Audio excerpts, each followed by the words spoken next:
Welcome back to the Moonsea Adventures. We have yet another new cast member in the form of Tyler. Tyler, go ahead and tell us about your character, Jaunt. Jaunt is a pilgrim of Fharlanghn. He is a guy who grew up in an isolated human community, small town. He had a brother who was sort of the golden boy and went through the ranks of the local militia and sort of became a big deal in town. And Jaunt is the other side of that coin. Was sort of a ne'er-do-well, beggar, rag merchant, sort of the bum, but fun-loving, I think beloved by the local populace, but just kind of wasn't going anywhere until he had a fateful encounter with a pilgrim of Fharlanghn, a traveler, worshiper of the wandering god, and that individual died. He bequeathed his sort of calling and some interesting items to Jaunt, who became a cleric of Fharlanghn, took the name Jaunt as his sort of traveling name, and left his town forever for adventure and serving his god. And that life experience comes in handy in the form of a pretty decent wisdom. So your insights into your surroundings and also, human nature have kind of aided you. And as you kind of traveled quite a bit significantly from the Dale Lands to the Moonsea region, you met a lot of interesting characters, and you came across employment opportunities that seemed to work out in your favor in both your interest in exploring things and traveling, and also like learning new things and acquiring knowledge. And that was through a mercenary company called the Red Plumes. And the Red Plumes, seem to have chapters in some of the different kind of port cities around the Moonsea region. And you were recruited and partnered with a couple other people. And in adventuring a few times with them and with others, you learned new things about your magical abilities. You learned new blessings that your god can provide, and you got to know a few of the other adventurers, one of whom was Angler, the Kenku rogue, who at first did not reveal himself as a Kenku. You just thought that he was maybe a halfling or a gnome or something. He's kind of a small of stature person, but he always wore a mask and a kind of cloak. But I thought he was always making fun of me too with his cruel impressions. Yes, yeah, and he had this I understood ability to mimic. Yeah, and then the other was Harley, who revealed that he was able to change his appearance physically in amazing ways, and that this went beyond simple magical illusion tricks, but was actually something inherently and innately tied to his very rare race of being a changeling. And in the Moonsea region, these two types of people are very, very uncommon, nay, very rare even in terms of their frequency of how often you would encounter either a Kenku or a changeling. So you have kind of been given their trust and confidence to keep this in confidence, that they would not be discriminated against or even persecuted by some of the rougher elements in the Moonsea region. And make no mistake, the Moonsea region is a rough region. There are a lot of different factions that operate in this area, and many of them are not good. The Zentarum, for example, wield tremendous power throughout the Moonsea region. But with that, you were brought in because Captain Leto, who is kind of the leader of the chapter of the Red Plumes in the city of Fharlanghn, had sent Angler and Harley out on a mission to recover a very unique key from the underground subterranean ruins of Old Fharlanghn. And that his concern was that they might need your help because he had uncovered rumors that perhaps some parts of this subterranean ruined city were infested with undead. He sent you with one of his informants, the street urchin Ramy, a kid who's very savvy about what goes on in the port city and also when guards are around and when they're not. But he sent you with Ramy out to the fields northwest of the cemetery, with the idea being that you would be led to a well. There's a well apparently that's out in the middle of these kind of abandoned farm fields where you could actually get access to the old city.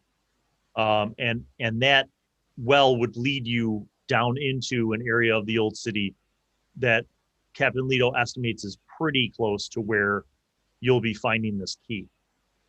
So you were led. This is like this is like a dry well or something, like yes, just climbing. Okay. Yeah. So you're basically led out into the city, out of the city, and you get to actually show you on the map here. So Ramy leads you kind of around the cemetery, and you guys kind of make your way through the fields out towards this hilly area. And you see like actual farms in the distance, but this kind of little rocky hilly area is basically right overhead where part of the old city used to be. And you see, there's tall grass and weeds and kind of random shrubs and bushes out in these fields as well. And Ramy leads you over to this area, and you see a ring of stones that looks ancient and just weathered. And there's weeds and grass growing up between the base of the stones. And you feel like at one time this might have been higher up, but over time it's kind of been covered up. And you look down into it, and it is absolutely dry for as far as you could see.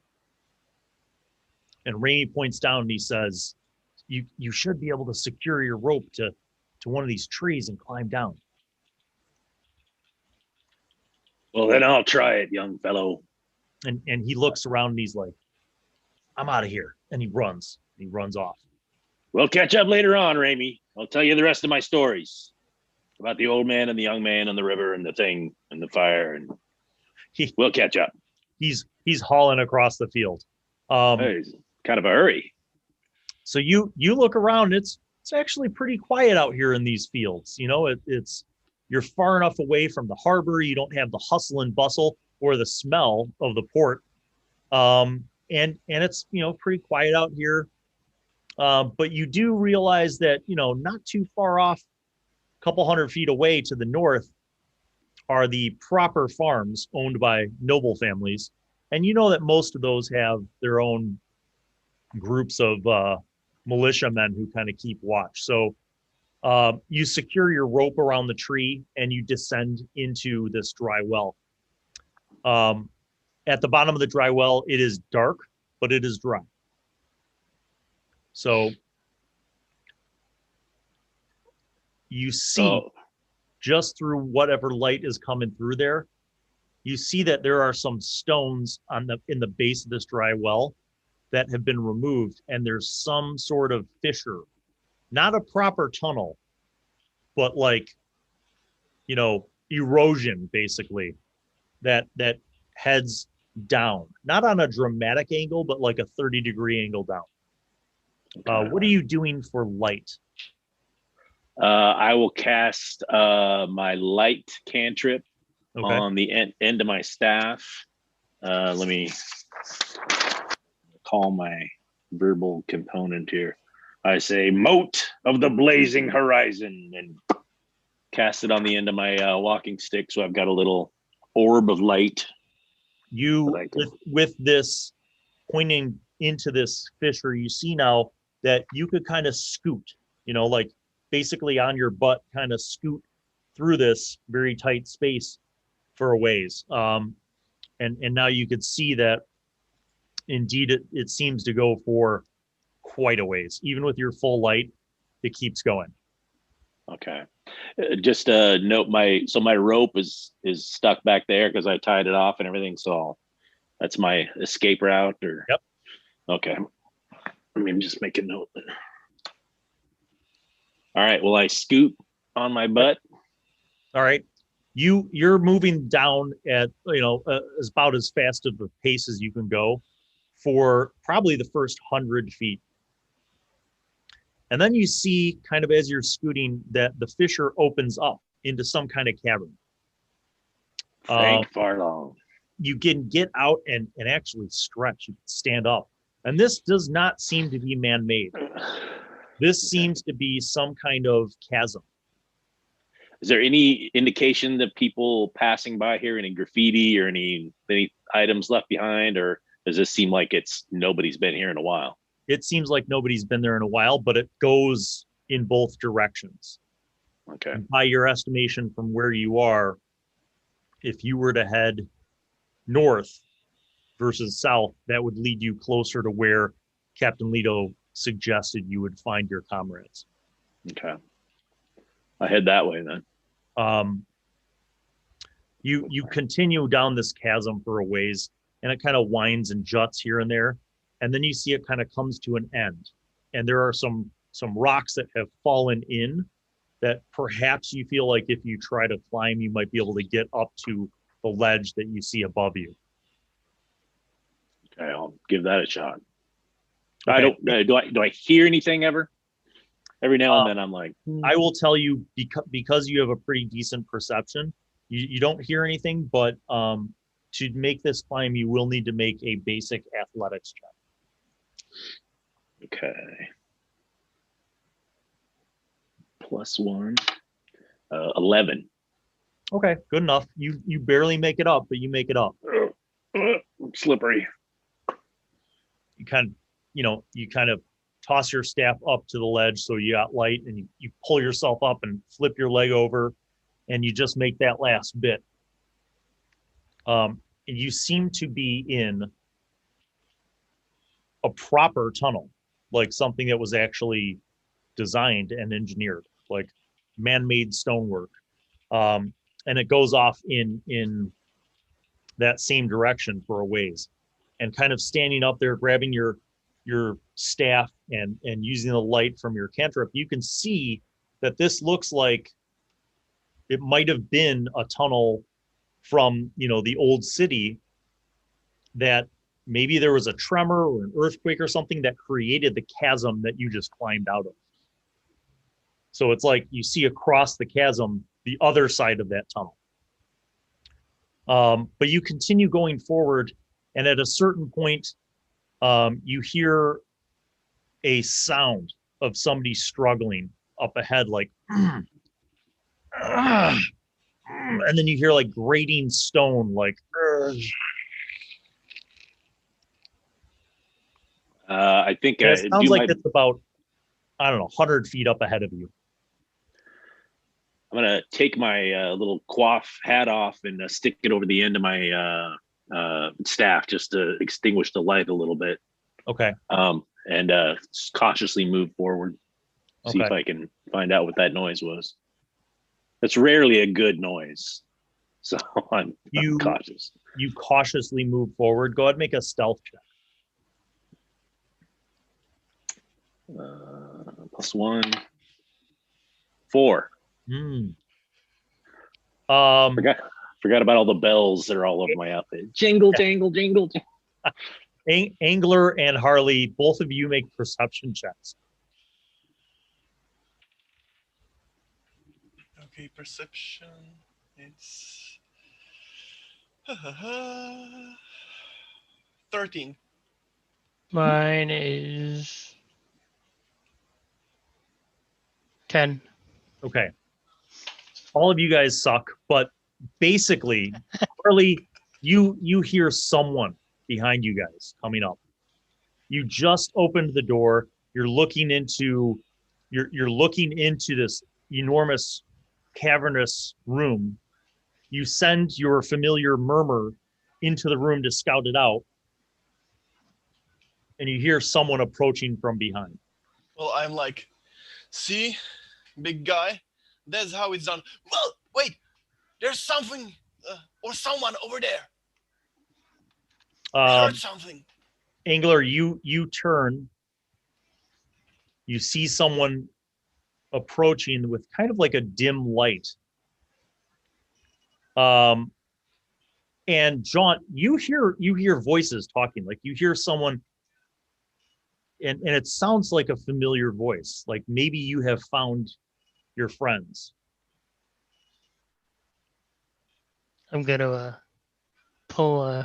knock an arrow on my short bow. Not gonna shoot, just holding till I can see what it is. And I proclaim into the darkness. Stop there! Who are you? What are you doing here? Do I recognize that voice? That is a good question. Make a wisdom check. Time for this roll. In fact, you recognize that voice as the voice that Harley makes when he wants to sound intimidating. You're pretty sure. All right. Well, I take the cloth off my staff so it lights up properly, and I say, "Hail, friends!" Right? Friends? Whoa! Look who's here. You guys see Jaunt, and he seems to be, he's got like a little dust on him, and some of his clothes are dirty as if he was, climbing around in caves. But he's approaching, his staff is lit. What are you doing here, man? Well, I was sent by Captain Leto to assist you in your mission. Okay. And I would have come anyways. I enjoy your company. You're fine fellows. And I live to serve. I'm flattered to hear that, man. You're a good fellow too. Isn't that so, Angler? Telepathically, I'm gonna say the captain doesn't trust us. But then just repeat, he's a good man. I know. That's what I heard. Know, Angler. Be kind to Jaunt. You, as you guys are kind of reconnecting, Jaunt, you make your way up to this doorway where Harley and Angler are.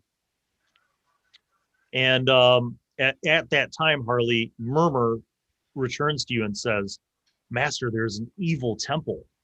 It's a temple of evil. It's evil. Inside there. It's evil temple." Well, it means just the one thing.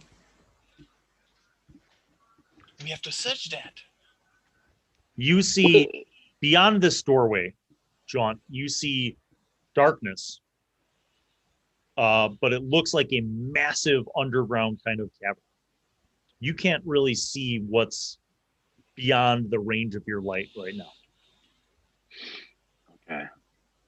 This is inside the temple? So you were That's the space it's underground. on. You were underground, but whatever cavernous space is beyond this doorway looks like you can't even see a structure.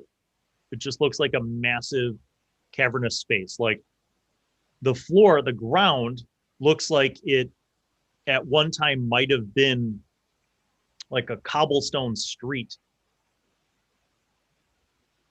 If you kind of peek in, if you move in a little bit, you see like about 30 feet off to your left, you see like what looks like a tree, but it's darker in color, almost like the like it's petrified. It looks almost like stone. And the tree ascends for as high up as your light will go. And it doesn't look like pillars crafted to look like trees, like dwarven embellishments or something, but it's like a petrified tree. Indeed, it does. That is strange, my friends. And the walls, once inside of this cavern, the walls look like stone. Not man-made, but just like a natural cavern. Well, it's not so rare for us, man. We've seen that. Well, about 10 minutes ago, but we've seen that. Don't worry, it will last. So do you guys proceed in to the cavern? Absolutely. All right. Now, what was the familiar? Was that like an imp or something? Yeah. Okay. And I saw that. I'm aware of that guy. Yeah, he's not invisible right now. Okay. You cautiously proceed in, but again, you find yourself inside of a mammoth cavernous space. As you proceed in further by the range of your light, you see more of these ancient petrified trees. They go up, and at the very top, let's see. I don't even think you'd be able to see it unless you cast your cantrip on something and threw it up higher. I can do that. Are there any pebbles or rocks or any? You grab a piece of broken cobblestone, you cast the light cantrip, you whip it up as high as you can go. And in the brief moment that it reaches kind of the apex, you see that, probably another 90 feet, let's say you throw this rock 60 feet in the air. Even above that, you see that these trees and their limbs fan out, and they're basically connected to the stone ceiling of this cavern. Almost like a column would support a ceiling. And you see that these trees are kind of everywhere. This cavern, though, doesn't have any small buildings. As you move into it, you see one big building, and it is entirely black. It looks like it's made of obsidian. It is carved, man-made and carved, but it is entirely black, and it is in the form of a ziggurat. It's like a pyramid, but you could see that instead of a point at the top, it's kind of flat. Now, you can't see what's on top of that because you'd have to go up about 60 feet of stairs. But it is almost as tall as the apex of this kind of vaulted cave ceiling itself. Whoa. It's like home again.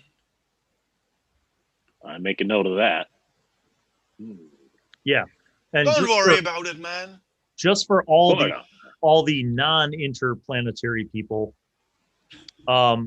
you've never seen anything like this. This looks ancient and very foreign looking. The design does not, it's not like architecture that you've ever seen even remotely in this region.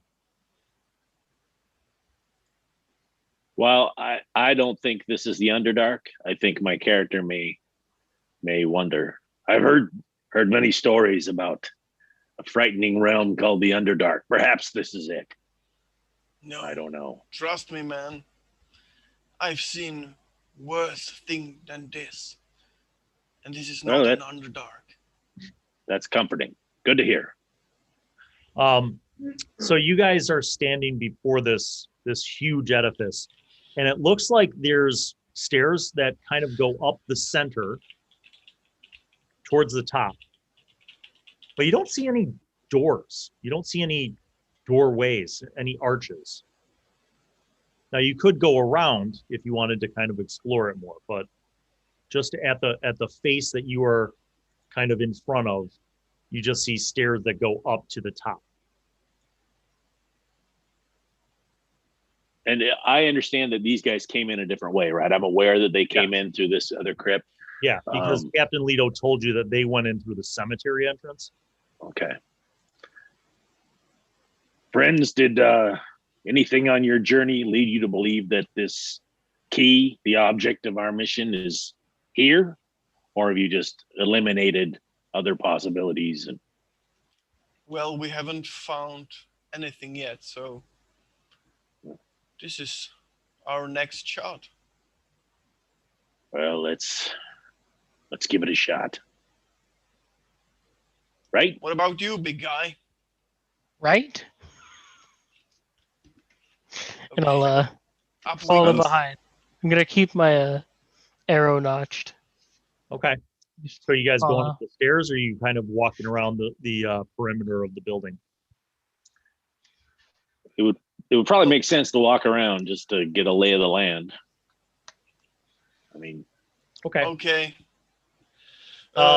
As you are walking around, you see that on each side, like when you get around to the first side, integrated into the stonework of the structure itself are carved, like basically carved depictions. I don't want to say statues because they're more like a frieze on an architectural component, like a raised. Yeah. So it's kind of like a relief carving. So it's three-dimensional, but it's not like it's a statue that you could like knock over, right? It's built into the stonework. Okay. Go ahead and make religion checks. If you have religion, that would be good. If you don't, you could still make the check, but the difficulty's rather high. 5. 9. 3. Okay.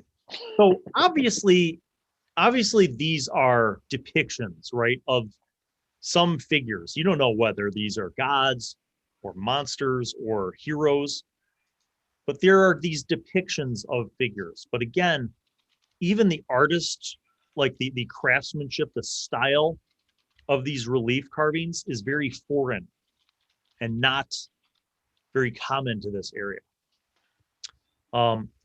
You continue around to the backside, and again, there are more of these carvings, but you see an arched doorway that is on the main like level.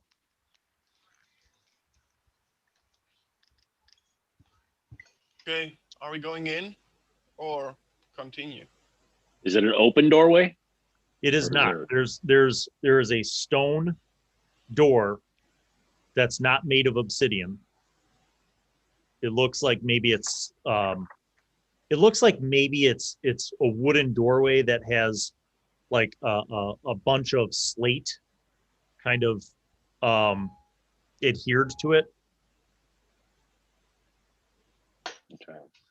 So it's got like a stone veneer. But there's an iron handle. There's no keyhole. Okay. I would continue and return back here if you don't find anything. Okay. Then that would have been the north side. So the west side at this point would be just like the east side. More of these depictions of these figures, but no doors. So essentially, no stairs.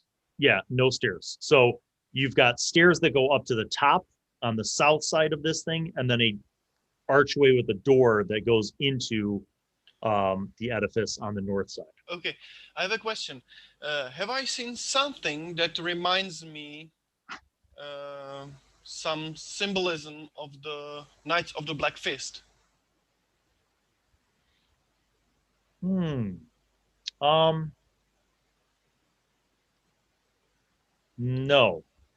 Okay. They don't use any common symbols. Okay. So you guys, it's eerily quiet in this chamber. Like you don't hear anything. The air is very stale. Well, the doors have like just the iron handle. Yeah. Is there any debris or cobwebs or anything adhering to the door that might indicate whether it's been opened recently or if it's just been shut for eons? You see no evidence of like, like how if you opened a door into something dirty, there would be like, a kind of a scrape line. You don't see anything like that. It looks like just whatever dust settled here over time has not been disturbed. You don't see tracks. You don't see anything like that. Well, I Eldritch blast the door. Okay. Ooh. Roll damage. You automatically hit. Okay. It's 10 plus plus 3, 13.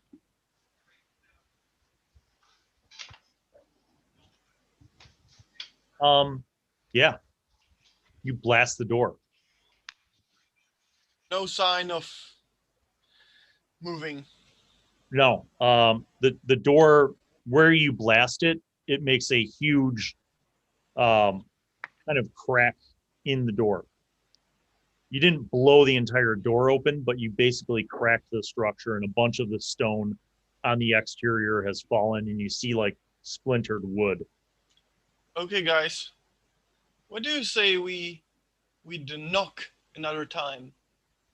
And I'm preparing another Eldritch Blast. Okay, Jaunt, what do you do? And Engler, what do you do? Jaunt first. I sort of cower and back away, get out of the path of that for sure, and just say, I suppose it's not sacrilege if it's an evil temple. I guess we're all right. Don't worry, man. Is there like a wedge in the door? Could I wedge something in there? Or does it look solid? It doesn't look solid anymore. Harley blew a hole into it, so it looks like you could, push it open. All right. I'll telepathically tell him to give it another shot, and then we'll try and push it open. I turn to Jaunt and don't worry, man.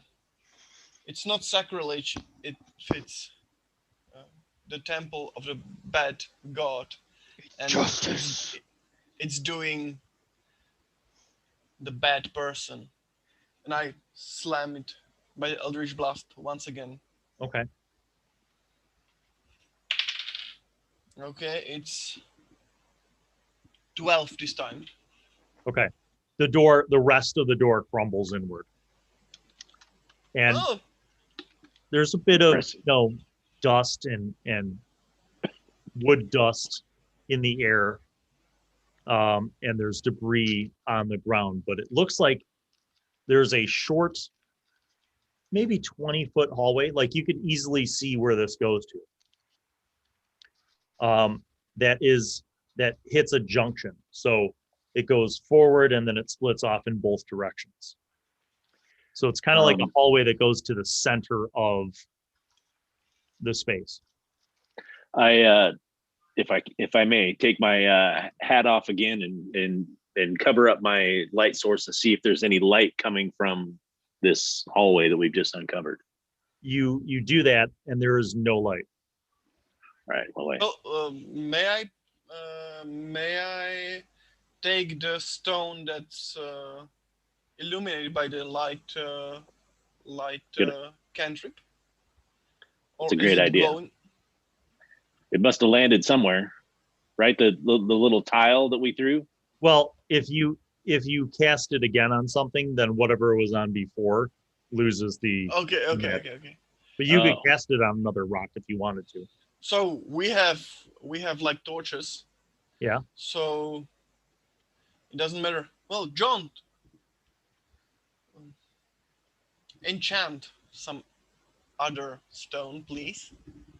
Yeah. So I can only have one light going at a time. Yeah. Okay. Well, I think if it's all the same, I think I'll keep it on my staff. Boop. Right. Okay. Don't worry. Angler, cover me, and I unsheath my short sword from the walking stick, and I prepare to walk inside. Okay, you do. Hold my action with a arrow pulled back, just in case something comes out. Okay. I have torches. If you guys would prefer to light 3 torches, and we all have a source. I may make. So I think you guys have Angler and Harley have torches, so everybody's lit at this point. Well, Angler I also have a hooded lantern. Angler has a lantern, and I have torch. So I throw my torch to the junction. Okay. You see your torch laying in the ground. As you guys all have light sources, you see the interior walls of the hallways also have these relief carvings and depictions of these figures. And they're very like abstract figures. But again, you're not sure if these are heroes, monsters, gods, what have you, but they all have a similar style to the artistry that you saw on the exterior of the building. Okay. You see in the nexus that the hallway splits off. So you basically have a cross hall in the middle of this edifice. And the ceiling heights are only about 8 feet tall. So, which is fine for, most of you. Okay, As you approach the nexus and you turn, you see that each of the hallways has a very similar style with their relief carvings. And that, if you went to the full extent of each hallway, you could see what was at the terminus. But at this point, with your torchlight, you can't see beyond, the 20 feet down the hallway to see what's at the end of it. Okay. Where are we going now? And they all look identical, essentially? Yeah. I mean, like, there's no clear indication, like, the key is this way. Correct. I'm going to get out my little compass and, like, not in any big showy way or whatever, but just sort of consult and see which direction it's pointing. So you guys entered on the north side, so you're currently facing south. Okay. You know what's at the end of the north side because you just blew through the door. But you have not explored the southern hallway within this or the east or west hallways. Okay, I'll leave the familiar at the junction. Okay. And I'm slowly going to the south. Okay. Jaunt, are you where are you in this? Are you hanging back? Are you walking up with Harley and Engler? Where are you with this? Go ahead. Thank you. Go ahead. I suppose, but it looks like we're sort of splitting up and taking different. So you got your familiar at one, and then you're trying another one. I guess I'm leaving the familiar with you right now. Oh, okay. So I picked up the torch from the ground, and I'm slowly going to the south. All right. I guess I will just cautiously hang with the familiar for a second. Just in the nexus. Yeah. Okay. Just chat with them. How you doing there? Murmur, is it? Huh? Yes, sir. Murmur looks at you with special fondness. Go ahead and make a perception check, Harley, as you approach the terminus of the southern hallway. That's 20. Okay. You see two doors at the end of the hallway, not straight ahead, because as you hit the end of the hallway, it's just stone. Yeah. But there's a door to the left and a door to the right. These are just wooden doors. And neither one of them have keyholes. It just looks like there's a handle to push the door or pull the door. Well, I'll stand in front of the door, torch in one hand and the sword in another, and I push the door by the foot. Okay. Left or right door? Left one. Okay. You open up this door and it opens up into a small room. This is about a 10 by 10 room. But there are hooks embedded all the way around the room. And hanging from the hooks are what looks like maybe robes, ceremonial robes. but these look like they have been sitting there for a really long time. And some of them have rotted and torn and collapsed onto the floor. So there's like piles of like rotten cloth. But you see a few of them on the hooks that are intact enough to where you could tell that at some point this must have been the storage for some kind of ceremonial robes. Okay, I'll carefully close the door and try another one on the right. Okay. You go into the right and you see an identical sized room, but this has built-in wooden shelves.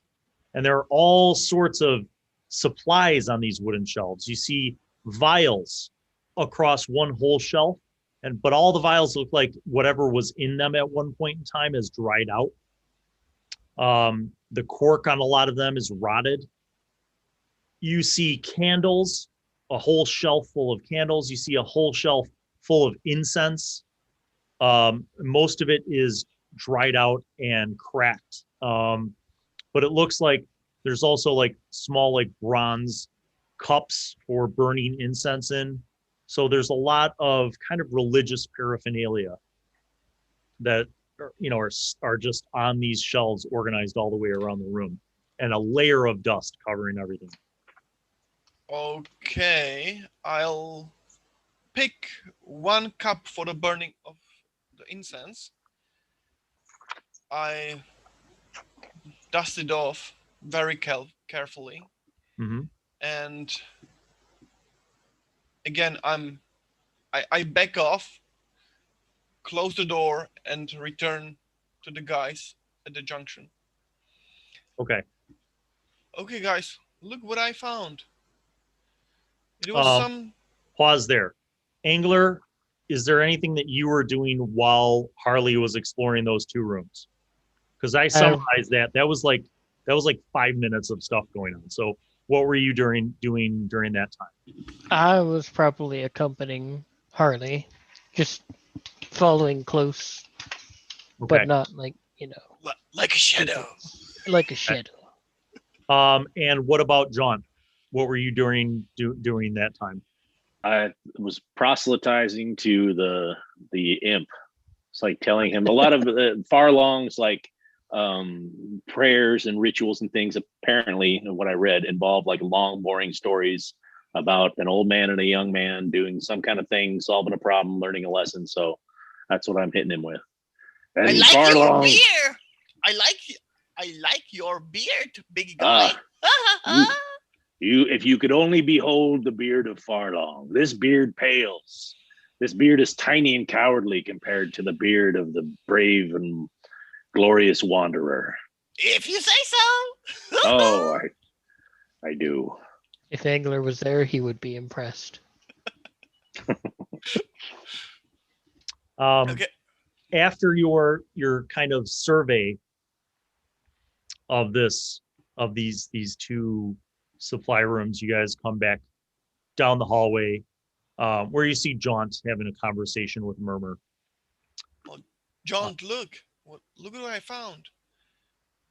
There's a lot of religion paraphernalia and like robe room and maybe some room for ritual stuff.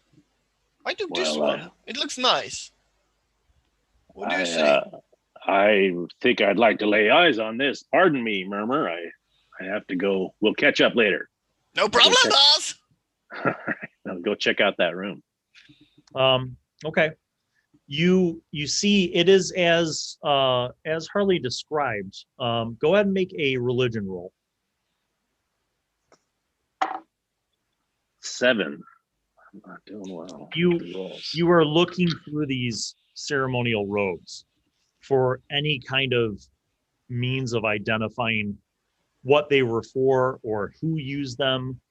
And literally they're just so old and rotted that you really can't discern what these were for, or what affiliation religiously they have. Are there pockets on the robes? There were not. No. Even the intact ones that you could find were not really marked. You go across to the other side, and as you're kind of looking through stuff, go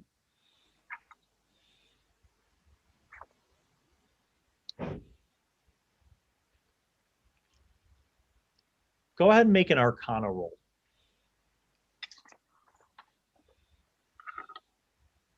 Plus one. You got this. 17. Okay. So as you're in this other supply room, you recognize that there's like a bunch of things of like religious relevance. But what disturbs you and catches your eye is that adorned in one of the many like offering cups where it looks like you're meant to burn incense. One of them has like this symbol of almost like a chicken claw, like a talon, where there's like 3 kind of talons coming down, carved into it. And you recognize that as having something important to do with a spell that is ritualistic in nature and has to do with necromancy.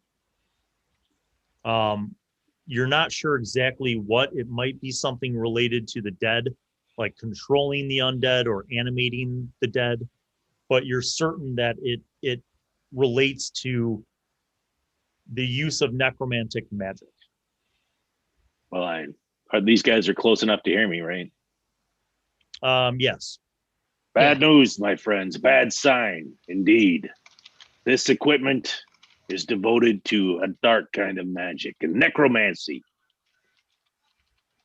Dark, indeed. Return, man. So you guys go back to the Nexus. You have yet to explore the eastern or western hallways. Okay, guys. I was the first one. Who's next? I will go down the east corridor. Okay. Angler, you go down the east corridor and you get to a similar situation where at the end of the hallway you have the stone and there are 2 doors. Again, sturdy wooden doors with iron rings to push or pull the doors open. You go to the door on your left, you open it up, and you see another room that has built-in wooden shelves. On these shelves are a whole bunch of goblets and then a whole bunch of very fancily carved daggers, and kind of short. They're almost like knives, but they're carved in intricate ways so that they kind of look like, some of them look like a talon, some of them look like a fang, some of them take on more of a serpentine kind of curved appearance in the blade, but all of them are very ornately carved, and they don't look like they're necessarily the kinds of knives that a person would use in combat. They seem more ceremonial in some fashion. Go ahead and make, I'll let you choose either an Arcana or a religion roll. Both of them are pretty bad. I got a 7. Be the same for both, +0. Yeah, you really aren't sure beyond what I told you, kind of what these things would be here for, but there are a lot of goblets and a lot of these fancy blades. Could I tell if those goblets would sell well? They might. Like what type of material they're made out of? They're a whole mix. That both the blades and the goblets. Some of them are like copper and bronze and brass, and some of them are silver. I will at least take all the silver goblets that I can. Okay. And possibly one of each knife, if. Sure. Yeah, and I'm gonna check the other door, but then I'm gonna go back. Okay. For revity's sake, go back to Jaunt and show him the daggers, see if he can divine anything with his clerical background. You go to the other room, and you open the door and you see a series of hooks on the wall, and hanging from those hooks are metal shields. And there are leather straps that are, basically what the shields are hooked to the bolts on the walls. So there are about 8 of them, and all of them are painted red, and they have a black hand, like a huge black hand painted onto the red field of the shield. Looking at them, can I tell if there's any like magical essence on any of them? You can make an Arcana check. Oh God. I know I don't see that yet, but is it an open hand? Yes, or a fist? It's Okay, like open it's hand. like a palm. I got an 18. You don't see any etchings, any runes, any magical inscriptions on these shields that would lead you to believe them to be enchanted in any way. Well, as I'm covering him up in return, do I see something familiar or something that I might recognize?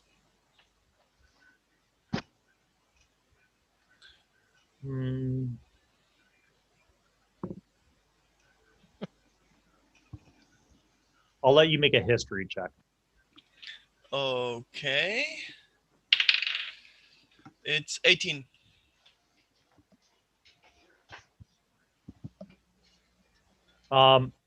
You feel like there's some relation between the organization known as the Black Hand and these symbols. The Black Hand, it's the same as the Knights of the Black Fist, or it's No, something different? not that you Okay. not that you know of. Okay. Before I leave the room, I will say I take one of the shields just to show it to Jaunt as well. I'm not sure if he'd know anything about it, but So you guys meet up again. You explain this, Jaunt. You see this shield. If you want, you can make a religion roll to identify it. 16. ooh, So you feel like this is related to a very old and evil god. The symbol of this black hand is just one of the many symbols used by worshippers of Bane. Bane. Oh, it. I'm afraid 'tis Bane. Oh, that's bad sign. Is that shield usable? By all accounts, if you have proficiency in shields, there are 8 of them. I'll take one. I'll just hand the one that I brought back to him. I suppose I'll go get one too. Okay. I mean, I have a wooden shield, but it's got my holy symbol painted on it, and it's like a crate lid. So I'll go get that shield. +2 AC or +1? Yeah, but not for you. Warlocks don't have proficiency in shields. I'm a Hexblade. Oh, damn you. I'm sorry. Okay. Yeah, it's +2. So Okay. Jaunt, you go grab one. You guys grab those. You notice that in the room across the hall from the shield room, there's a whole bunch of goblets and little knives.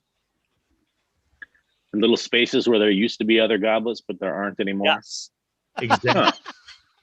My Weird. backpack is probably jingling with every step. It jingled a little bit. Yeah. Yeah, Oh, I don't blame such a huge disadvantage at stealth. There's a bunch of brass and copper goblets and iron goblets. Any bottles or flasks? No, but there were vials. Remember in the other hallway, That other room. there were a ton of vials, but whatever contents were in them had dried out, but the glass vials themselves were still intact. So if you wanted to grab empty vials, you could, take 20 of them if you wanted. But did Okay. Harley tell us this? That there were vials? All right. Well, I'm going to do that at my earliest convenience. Okay. And just to make a note, I'm also on the lookout for, I imagine I'll have to wait till I get into an apothecary or an alchemist or something, but I'm looking for powdered silver, 25 gold pieces worth. So if that ever pops up, give me a holler.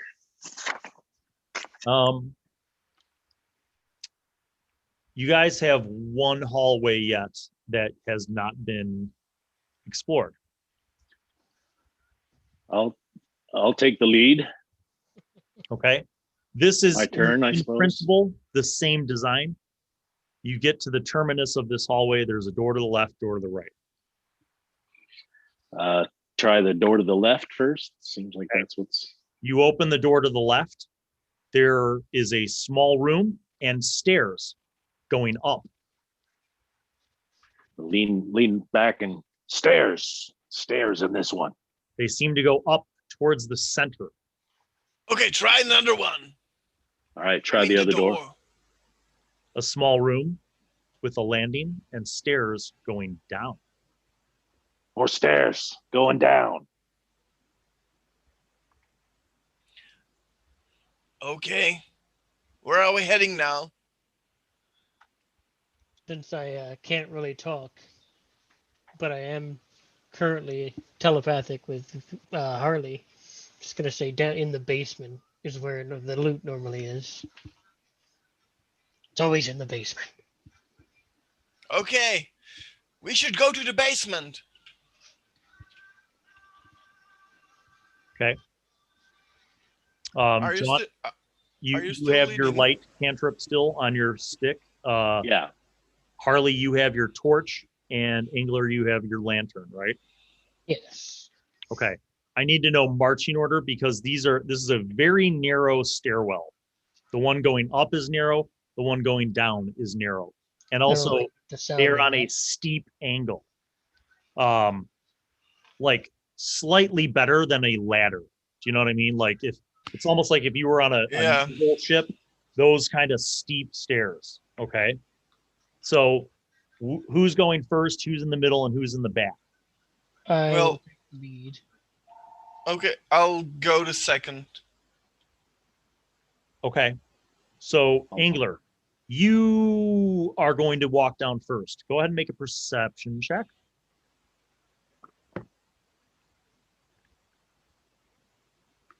Got a 12. Okay. You see that the stairs look clear. So you begin kind of going down carefully. And the rest of you guys are following, I'm assuming. These stairs seem to go down for about 30 feet. And by the way, at this point, the walls are now stone, like that kind of rough stone of the bedrock that looks like it's been smoothed out. It is no longer the obsidian blocks that the building above you was designed by. It's like carved in the substrata. Yes. Okay. And you were about halfway down this steep 30-foot incline when you hear something click and there's movement, and all of these stairs go from their steep fashion into a locked position. Each one of you are going to make a dexterity saving throw. Angler, I rolled against your perception check. That's why you didn't spot this, unfortunately. Gotcha. Okay, I have 19. A dexterity check? Dexterity saving throw. Yeah. Saving throw. Natural 20. Nice. Refresh me with the saving throw. That's just with my regular modifier, dexterity So modifier. every class has hold on, let me pull up your character. Every class has proficiencies in certain things. So as a cleric, you have proficiency in wisdom and charisma. That means you add your proficiency bonus plus your ability score modifier to a saving throw. In this case, you just add your dex modifier, which is +1. So you roll a d20, add 1. 12. Okay. So here's what happens. Angler, you trigger this trap. You start sliding, but you kind of do like the ninja move where you like reach out and kind of like buffer yourself. And that's just enough of a heads up for Harley, who kind of like stops as well and braces himself. But unfortunately, both of you are knocked down anyway, because behind you, Jaunt is like, oh, and like falls and starts sliding. Jaunt knocks both of you down, and all three of you kind of slide down this chute. And you hit the floor, and you are at the bottom of this set of stairs in a hallway. Basically, you land in a hallway in one direction, the other direction, and you land at the bottom of these stairs. And on the floor of the bottom of these stairs is like carved into the stone floor is like a symbol that you have not seen before. Each one of you guys make a religion check. And you will also take 1 point of hit points damage for collapsing onto the stone floor. I think John should take none. Religion. Cushion landing. That's a good point. I got a 12, by the way. I have 4. 4. Okay. You are not familiar with what this symbol is. But when you land on the symbol, you're like looking at it. You guys are kind of, standing up and looking at this symbol carved into the stone floor. It glows. It begins to glow red. And you hear a sound at the end of each hallway, like a like something sliding and opening. Oh, Raven Queen. Look after us. Making a note of Raven Queen. The thing that we just slid down, is it just like there's no chance of getting back up it that way? Oh, there's a chance. You'd have to make an acrobatics check and beat a difficulty 15, because it's basically like running up a slide, a 30-foot slide that's on like a pretty steep incline. I'm guessing we'd have difficult terrain as well. Yeah, you would make 2 rolls to do it. Both of you, let's see. Jaunt, make a perception check, and Angler, make a perception check. 16. You hear sounds like kind of like a sliding sound coming from the direction in the hallway nearest you. Angler, you don't hear anything, but you see like Harley's looking back up the chute. Harley, where is Murmur, and what is Murmur doing at this point? Well, Murmur is probably slowly descended towards us, and he's with us. Okay. Maybe he's looking towards the sound. Okay. If I look around, is there anywhere I could hide? Yeah, no. Because where you guys landed is where this set of stairs that turned into a chute and landed you guys is on this, carved seal on the floor. And there's a hallway that goes in either side. Nothing in front of you, but on either side that goes in either direction, where you heard those sounds of something being slid and opening. And Jaunt, you hear movement coming from the side that's nearest you. Movement, friends. I think we have company. Well, do you see my little friend? And I'm speaking to Murmur. Something is approaching. It is slithering and large. Okay. You guys tell me, Jaunt, what you're doing. Well, I guess I've got my staff pointed down that hall where we think the slithering noise is coming from, and just currently you have ready. 30 feet of illumination, The hallway goes beyond that, and you can't quite see what is in the darkness beyond, but you hear something. Is he the only one that can hear it still? You don't hear anything, but if you actively listen, I'll let you make another roll for perception. All right, I'll do that. Okay. Cupping my hand to my ear. 5. I accidentally covered my ear. Yeah, you don't hear anything. Is the Harley, Jaunt- make a perception check. Okay. I have perception. I rolled. 7. I rolled for Murmur. So Murmur looks in both directions, and Murmur says, "There's something else coming from the other side too." Okay.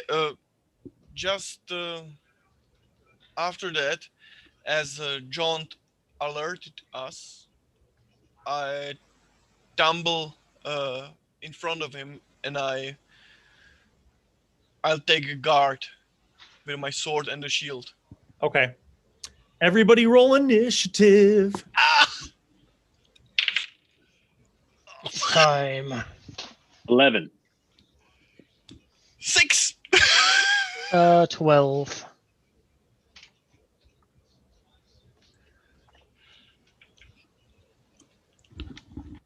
All right. Angler is at 12. Jaunt is at 11. Thing is at, let me see. Thing 1 is at 12. Oh no.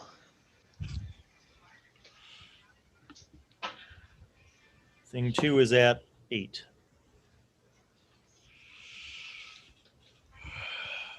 I'm hopeless. And Harley is at, what were you at? 6. 6. Okay. No worries. All right. Angler, you have a higher dexterity than Thing 1. So here's what you see. You see Harley kind of do a roll and kind of land next to Jaunt, looking down the hallway in the left direction, as this strange slithering creature gets to the edge of the light from Jaunt's staff. And basically this looks like some kind of large, and I mean large because its body takes up the bulk of the hallway, some kind of large lizard creature. Not a humanoid, not a crocodile, not an alligator, but with features like those things.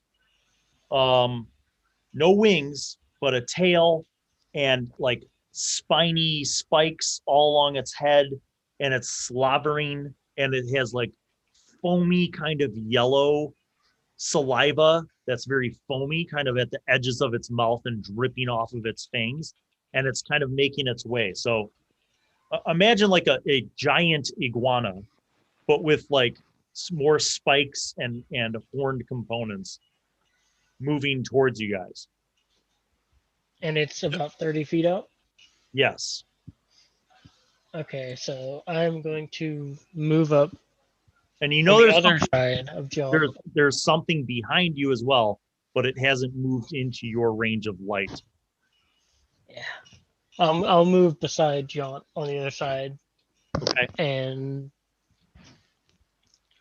I'll brandish my rapier and hold my action.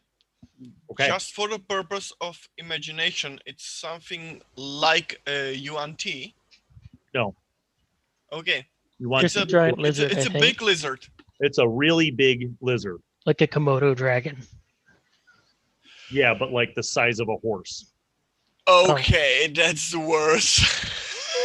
The trigger will be once he gets in range of like 5 feet of Yeah, he's triggering. us. It starts running forward in like full lizard body movement, right? It's like its entire body whips back and forth, its tail whipping back and forth as it makes this charge with its mouth open towards the three of you. It comes forward and it snaps out at you, but misses. So you may now roll your attack roll since you were waiting for that trigger. Is it threatened by my team members? No, because you are in line, you're not flanking it. Okay. Well, I'll take a swing. Unless you wanted to try Stab. some kind of acrobatic maneuver to get behind it, Would that be my action to do that? that would be your move action. Okay. And then your attack action would be your attack action. So you can make an acrobatics check. I will make that acrobatics check. If you fail, you just won't be able to attack this round. 22. Okay, you succeed. You kind of get a running start and you do a hop onto the back of Harley and you jump over and kind of dive over this thing as it's heading towards Jaunt and Harley.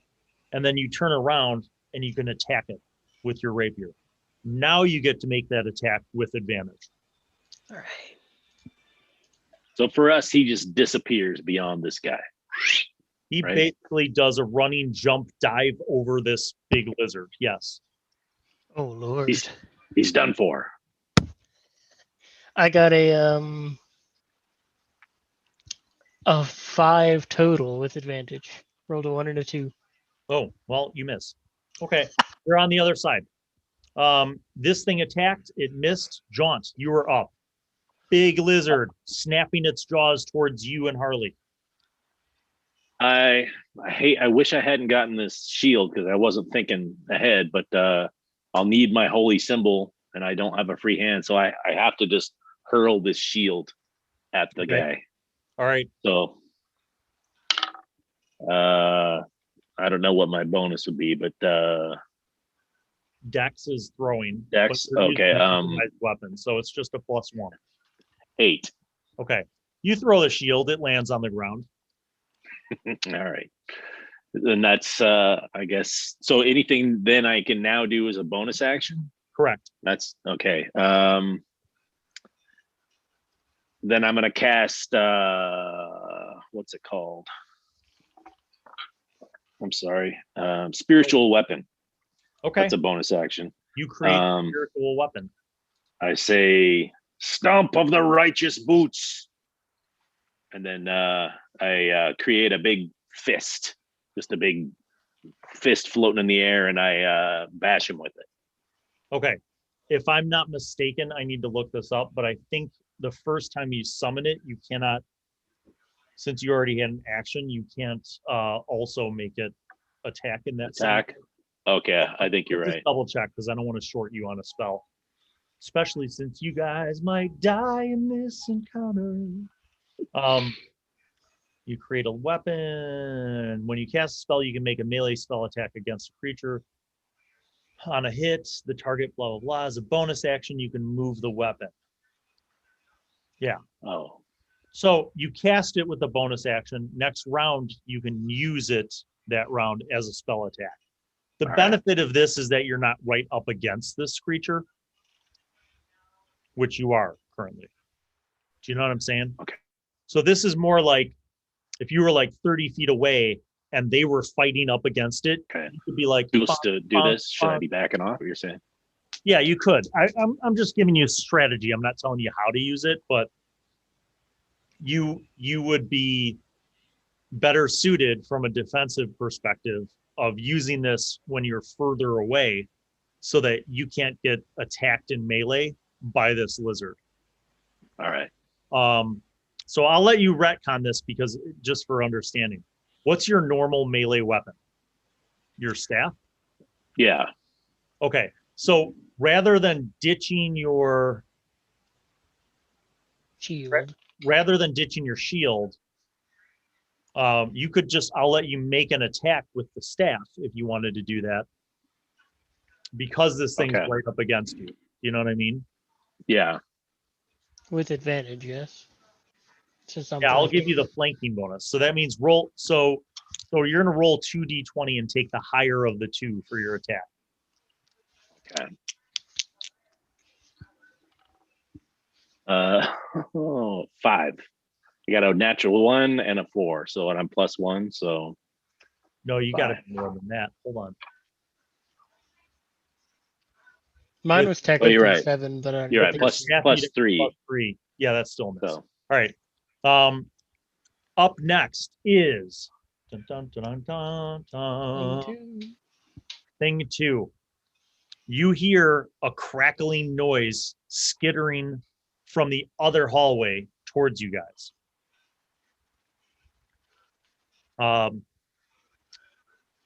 It sounds like claws on stone. That's what it sounds like.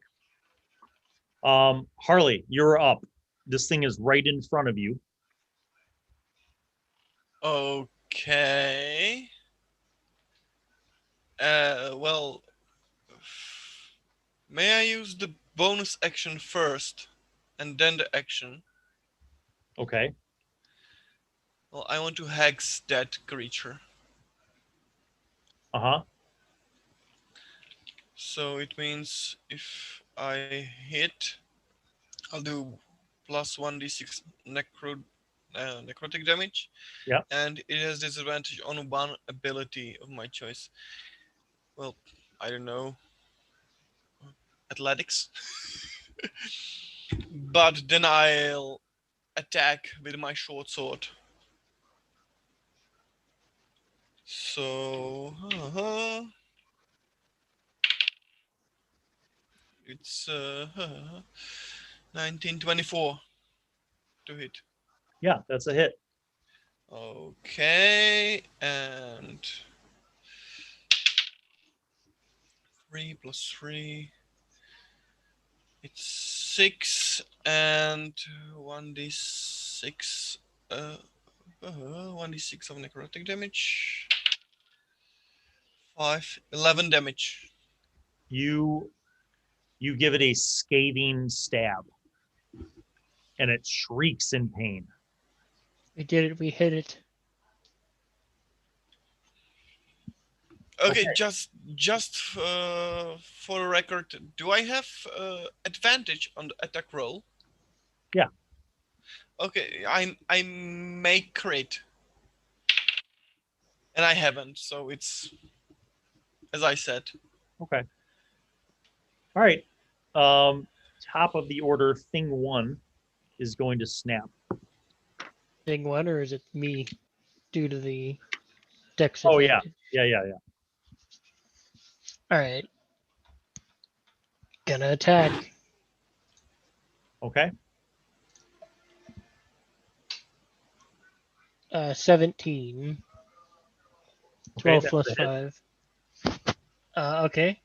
And as part of my cyanide thing, it says whenever you take an attack action, you can manifest a psychic blade from your free hand and make an attack with that blade. On hit, it deals 1d6 plus 3 psychic damage. Yep. Alright, so 1d8 and a 1d6. Yes.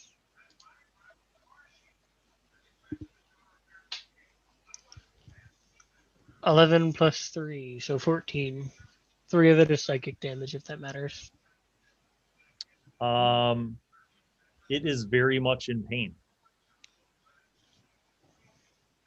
And do I get 2 attacks or just 1? I am not sure if rogues get 2 at level 3. No, not at level 3. Okay, then that's where I'll end it. Okay. It is going to snap its tail at you. That would be a 16. What's your AC? 14. Okay. Hits. So it tail whips you for 2, and it goes to bite. 7 plus 2 is 9. So either way, it goes to snap out, and it snaps out once again at Jaunt and misses. Jaunt, you were up.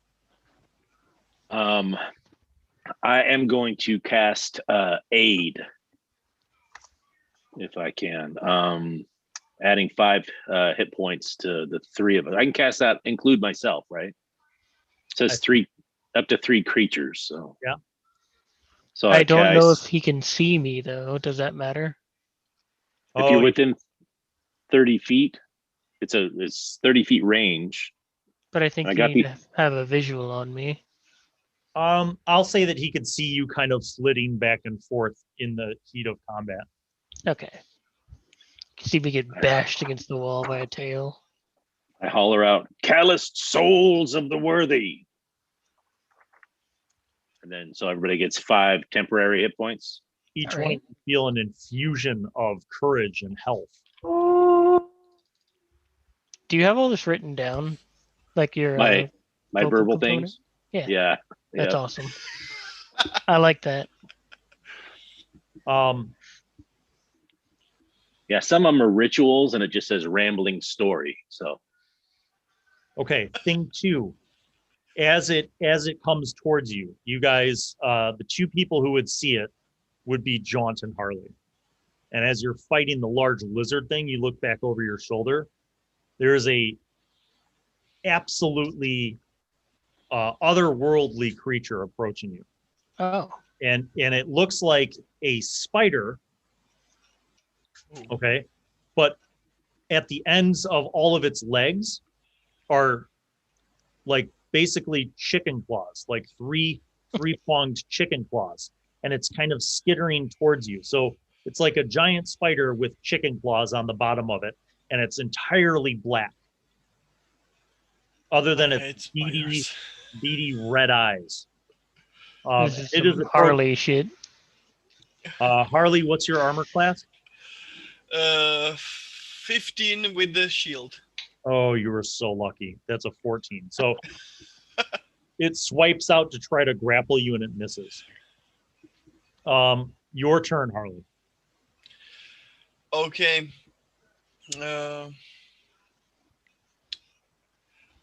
I'll attack the lizard first of all. Okay. It's bad. It's 8.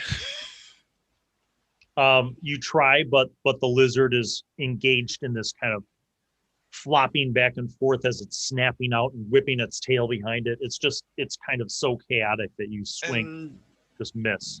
then I'll tumble backwards and shield the Jaunt. Okay. thank you, friend. And we are back to Angler. Gonna take another swipe? You can, and you currently still have the tactical advantage. Jaunt and you are both fighting it from flanking positions. Technically, since I have advantage, it would be sneak attack too, wouldn't it? Yeah. Okay. See if I hit first. Once again, I forgot about the advantage. 24. Oh, that's a hit. All right, damage. I am not gonna use my psychic knife this time. It's just 3d6 plus 3. A 9 total. 2, a 1, a 3, a 1, 2, plus 3 for my dex. Okay. You drop it. You basically stab into its back, and you must have severed its spine because it just falls. It just collapses. The yellow like foam, the bile, it just like spills all over the ground, and it kind of like the stone kind of has like a little bit of a sizzle as it hits. I'm gonna vault over it with my movement and go to, if I can try and flank the spider. I'll just end my turn wherever I can get, even if it's Okay, like on the so side beside it. I'll say you can. I'll let you make. You can burn your movement, make an acrobatics check. This one's going to be a bit more difficult.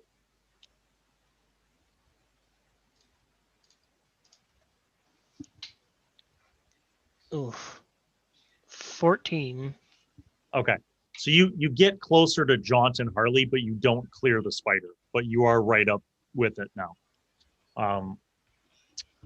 Jaunt, you are up. The lizard fell, but right behind you is this horrific spider creature. I'm gonna hit it with Sacred Flame if I can. Oh, Sacred Flame of Daybreak. Is that what it 18? sounds like when it hits? I hope so. I hope it hits. Oh no, it automatically hits, right? yeah. It has to make a dex save. which what is your spell save DC? 13. Oh wait, spell save DC. Yeah, 13. So it does not succeed on its deck save. Wow. Good. So it will take your Oh. radiant 1d8 damage. 2. Okay. A light Something. descends from nowhere on this thing, and it shrieks in pain and surprise. It attacks. Miss and possible hit. Harley, what is your armor class again? 15. Okay. Make a strength check. Strength. Okay. I'm not strong enough. Don't get hit. Don't get 7. bit. You have been grappled. 2 of its legs grab you and pull you in. Okay. It is Angler's turn, top of the order. All right. I will continue to work my way around it. Just scurry past. Make a acrobatics check.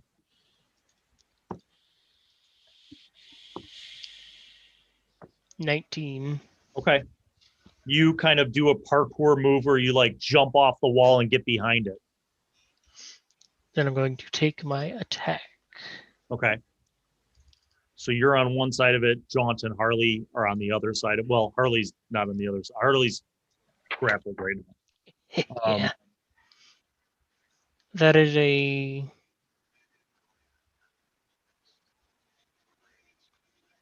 13 to hit. You miss. You stab it in the carapace, but your blade kind of like slides off of the carapace of this thing. Double 8. Okay. Up next is Jaunt. I'm gonna hit him with Sacred Flame again. Sacred Flame of Daybreak. Oh man. So you don't have to roll. Yeah, I don't have to roll. That's a relief. You roll the 12, Oof. and your spell save DC is 13. So he failed again. Roll a D8 for damage. 4. Okay, nice. He shrieks once again in pain, and then he bites Harley. Harley, you have to make, so you're going to take 5 hit points of damage. Okay. And you have to make a Constitution saving throw. Tell me what the roll is. Okay, Constitution is 7. You are poisoned. You do not feel good. You will have disadvantage. So poison affects you as follows. You have disadvantage on attack rolls and ability checks. Okay. Okay, you are up. If the lizard dropped to the 0 HP, may I move the curse? Yes. Okay, I'll move the curse as the bonus action, and that should nullify with the disadvantage. Oh no, plus. Oh no. I still have disadvantage on the attack. So, and then I'll try to stab that creature as it grapples me. Is it possible? No. You Okay. can break the grapple. Then I'll try to break the grapple. Okay, so you're gonna roll your strength check Oh. at disadvantage. It's not enough. 7.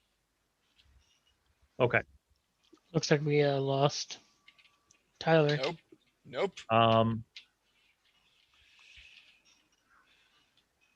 We'll see. Might have disconnected, in. yeah. That's bad. How you looking, Okay. Harley? So that is the end of that turn. Back to you, Angler. Harley looks like he has been bit by a giant spider and is sick. Like he does not look good, and he's still like in its grasp. I'm not feeling well, my friend. Right. Would I be able to help him get ungrappled Yes. if I move to him? How would that work? An attack, or would it be like a strength check to pry off the? Either one of those things would work. So a successful attack where the creature sustains damage would involve him having to make a follow-up grapple, or you could try to break the grapple by using your own strength check to oppose it. All right, I'm going to slide back under the spider next to my friend Harley. Okay. And I'm going to take a swipe. Go ahead. Yeah. Natural 1. No. All right. I am going to roll for Jaunt, or rather, I'm going to assume that Jaunt does Sacred Flame again. And he does, and the spider rolled a 3 for his saving throw, so he will once again take damage. At least the spider's not rolling too well, too. Well, it rolled pretty good when it captured him. True. True. But he takes 5 more damage. The spider seems to be taking a lot of pain, just a lot of pain and suffering. So we are now back to the spider, who resumes with a nat 20, resumes the grapple on Harley. Jaunt, you just missed an epic roll where you once again cast Sacred Flame and did damage to the rather bothersome spider. Also, if you didn't know, it looks like your mic is muted currently. Yeah. So Harley, you are up. You are grappled still. Okay. So I have to make strength saving throw with a disadvantage. Yes. Okay. So even though Jaunt did more damage with his spiritual weapon, his Sacred Flame, the thing used its round to re-grapple you. It's 8. Okay, you are still grappled. Top of the order, Angler, you're up. Gonna swing to try and make it drop him. Yep.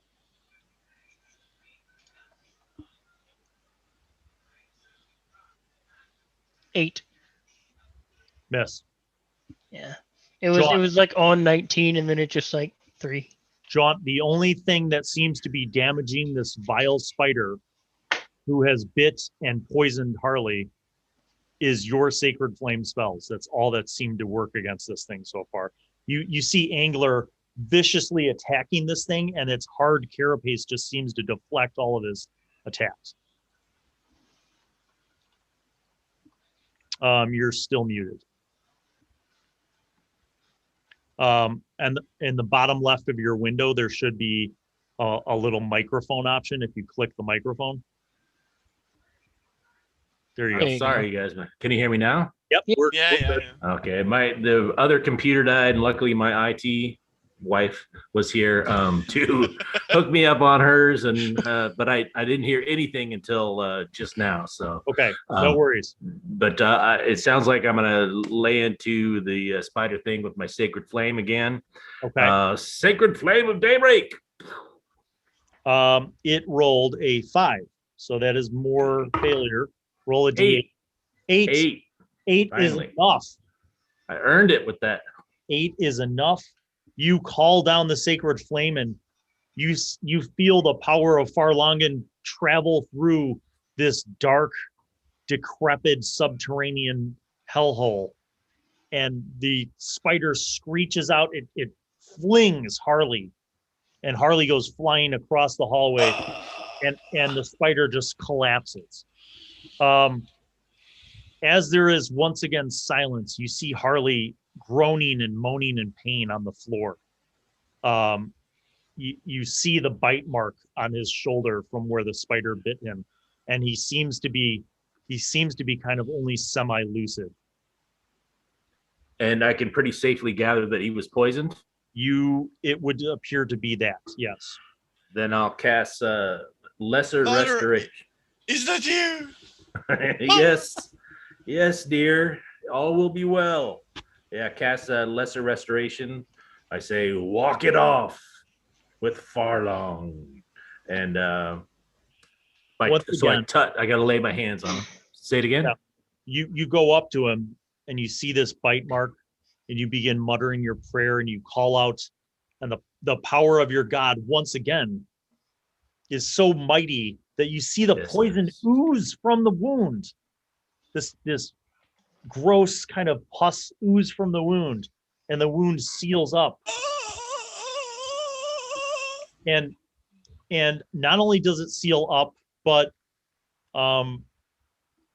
you feel like all of the affliction of the poison is now gone from you.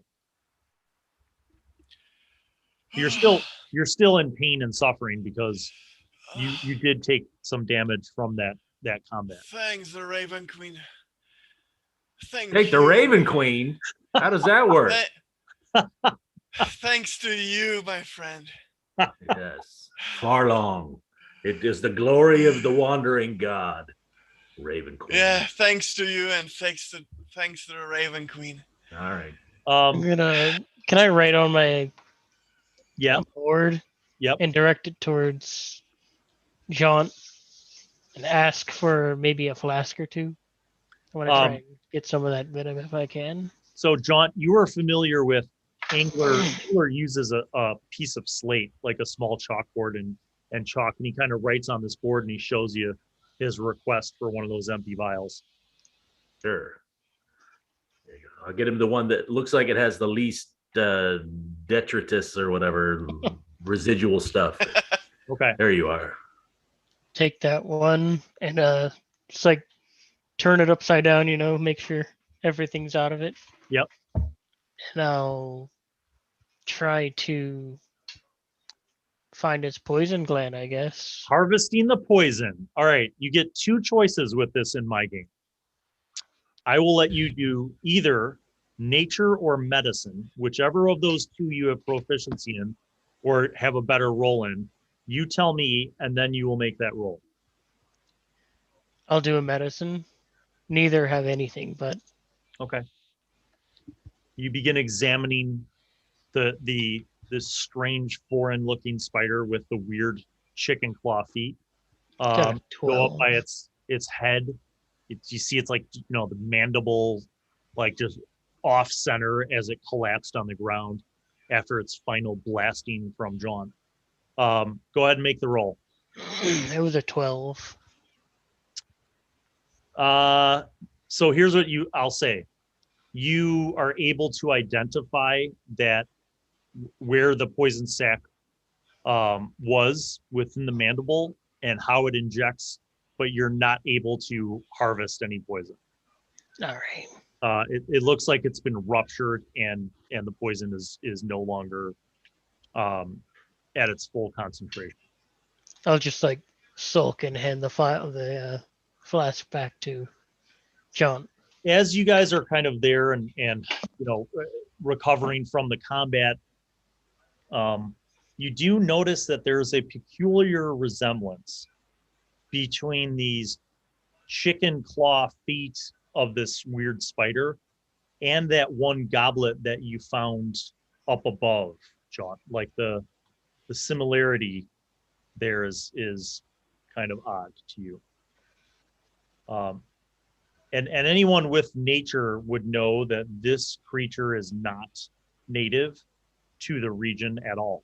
Like, you haven't even ever heard of a giant black spider with chicken feet. Like, anyway. The large lizard is also an anomaly. You guys are familiar with, giant versions of different animals and even in some cases, dire creatures such as dire wolves, but a enormous land-dwelling lizard that is not part of the dragon family is not something that belongs here. Like this kind, there are no lizards this far north. Like it just doesn't make sense. These things are just incongruities that bother you, and you don't quite know the meaning of it but you know that this isn't right. Well, guys, I have a bad feeling about this. What do you think? I share it, my friend. Now, the hallways from whence these came could be explored. You guys know that that at least 60 feet away is more hallway that you can't see within the light that you currently have. Are the things that lit up, the symbols or whatever on the ground, are they still lit up red? No longer. That was like a 10-second glow, and then it faded once you heard that sound. When you presume that this was somehow kind of a trigger to unleash those two creatures. And we hit the sliding, maybe we think was like sliding doors opening up and these things coming out from somewhere. Perhaps. Okay. That's what it sounded like. And how's everybody doing metagamey wise? How's everybody doing for hit points? Does anybody need any help? Well, Veet me. well, I have a little bit under the half of my health. With a temporary HP, I have. Basically, he took the temporary HP in damage. With the bite, yeah. I can do healing word, give you a little boost if you feel like you need it. Balm of the Holy Wanderer. And I lay my hands on him. Oh, do I have to? Oh, no, it's not. Yeah, healing word's nice. It's ranged healing. So I'm a big fan of this. You flex once again. Just within the last minute, you have just invoked the power of the Pilgrim to aid your friends. Mainly your sometimes not so wise friend Harley. But he feels very much better. Go ahead and make the roll for the healing word. Like just the roll for the what I heal? Yep. Yeah, it will automatically succeed. 3, 9. All right. It's nice. So I'm +6. Oh, wait, that can't be right. Really? I don't think so. 1d4 plus your wisdom modifier. And then I thought because of my my domain. Oh yeah, my bad. You're right. Okay. Another +3. Yep, you're right. So my bad. Okay. I forgot about your domain. Okay, I'm up to 22. Yeah, while they're doing that, domain of life is the ultimate healing path. Yeah, especially for low level. But I think they get mass heal later, which is clutch. So you Harley, you are quickly realizing that while you must still be obedient to the Raven Queen, that whoever Jaunt's god is pretty awesome, because the Raven Queen didn't really do very much for you just now when you almost died, but that Pilgrim god is pretty cool. It's just as he healed me, I say like, thanks to you, my friend. Thanks to the Raven Queen. And thanks to the Fharlanghn. Sorry. You have a much better feeling about it. Now there are the two paths of this hallway. For simplicity's sake, now we'll say the lizard hallway or the spider hallway. Which way do you guys want to go? Okay, I'll head towards the spider hallway, and I'll send Murmur in the opposite direction. Okay, Jaunt, where are you going? And Angler, where are you going? I will follow Harley. Yeah, I think we should stick together. Yeah. Splitting the party is never a good thing. And may I make Murmur invisible again? Yes. You tell Murmur to go invisible. I will deal with Murmur in a minute. You guys get to the end of the spider hallway, and you see, in fact, a stone door that looks like it slides inward into the room in front of this doorway, and you could see like the scraping, the marks where it's scraped across there. There's some kind of mechanism that pulled it open. Through the threshold, so not in front of you guys, but if you walk through this doorway, you see a very similar carved circular kind of runic impression on the floor, on the stone floor, similar to the one that you guys landed on. But you see in the center of this is like a depiction of a spider. Okay, guys, this may be the circle that summoned the spider. And this room is only about like 10 by 10. So it's basically big enough for the spider. Okay. But it doesn't, the room is empty. So you don't see, you know, basically imagine like you guys are at the threshold, you look into this square room, and the floor has this, you know, circular kind of carving in the stone floor, like the one that you guys landed on, with a depiction of a spider in the center. And that's it. There's no like food, there's no bones, there's no like spider poop. Like the room is empty. Okay, guys, this may definitely summon the spider. I think you're right. We should head back and, well, wait. Who amongst you has proficiency in either religion or arcana? I have Arcana proficiency. Okay, go ahead and make an arcana check first, and then I'll go around to the rest of you. 5. Yeah, you're not really familiar with this magic or how it works. You recognize that there's something in the works here, but you're not sure how it all connects. Angler, do you have a proficiency in either arcana or religion? Negative. Okay. Jaunt? No, I don't. Okay. And just as a meta statement, when it comes to my games, if you as a player have an idea for something that maybe your character would or wouldn't know, always feel free to ask me if it would be possible. In some cases, it might be possible, even if you don't have proficiency in something, based on your class, based on your racial choice, or based on like the setting or even your background. So if you have like an inkling as a player, but you're not sure whether your character could do it, you can always ask me. And if there's really no reasonable way that your character would be able to do something or know something, I'll tell you that, but it never hurts to ask. Okay, I have a cool meta question. Yes. You guys are all from America, right? Yes. Yes. So it kind of corresponds to my situation and Harley's situation, because I have a slight problem with the Imperial unit.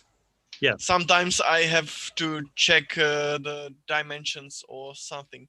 Yes. Yeah, so if you say it's like 10 by 10 room, I have to check if it's what I think it is.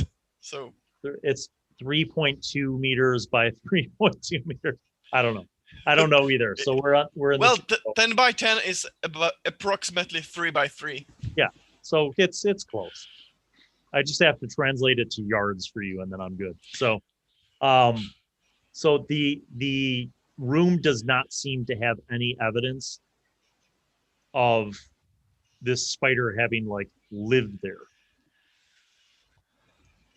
Are there any doors? Nope. Just the one that you're in front of. And as you peek in, you could see the chains that are attached to the door and that go down into the ground into these two slots. So you could see the mechanism, the mechanicals for how that thing opened. But the magical triggers is what you guys don't really, just don't seem to grass.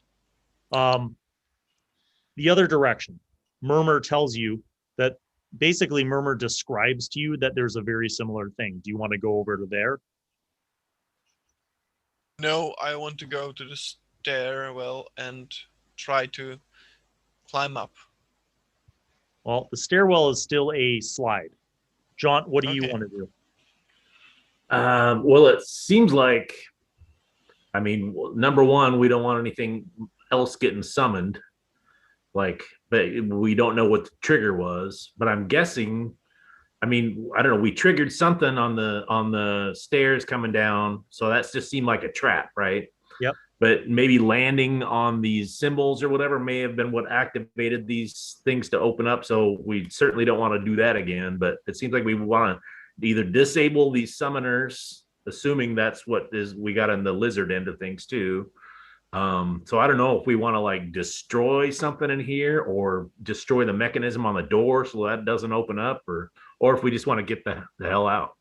So you're thinking all these things maybe out loud with your comrades sharing these. Angler, you're also in this hallway. The doors to these two rooms at the end of the hallways have not closed up. And the stairwell down to this level is still in the form of a chute, like a slide. May we check for the switch or some kind of button to undo it? Yeah, anybody can make a perception or investigation, whichever you I'll have do higher. investigation. I think at least one of us needs to get out of the room in case this door shuts. Maybe all of us. I have 22 for investigation. I'm going to assume that you are not in the spider room. You looked in, you left. So Yeah. you're back out in the hallway. You climb over the spider's dead body. You're back at the nexus where I'm searching around the stairwell and try not you don't to find step. anything in the stairwell that looks like a trigger. Okay. You guys kind of fan out. You see that on the other end of the hallway, in the other room, basically the same thing. You have a 10 by 10 room that looks like it probably was barely big enough to hold that big lizard. And on the floor, some kind of big circle similar to the carving that you guys landed on, but at the center of that one, a depiction of a lizard. You said the steps were 30 feet? A slope? No, The you 30-foot guys slope? fell 30. So it's about 60 feet up to the top. Oh, Lord. I'm going to try and ninja my way up. If I am able to. Sure. You have to make two consecutive successful rolls. Athletics or acrobatics? I'll let you pick whichever one's better.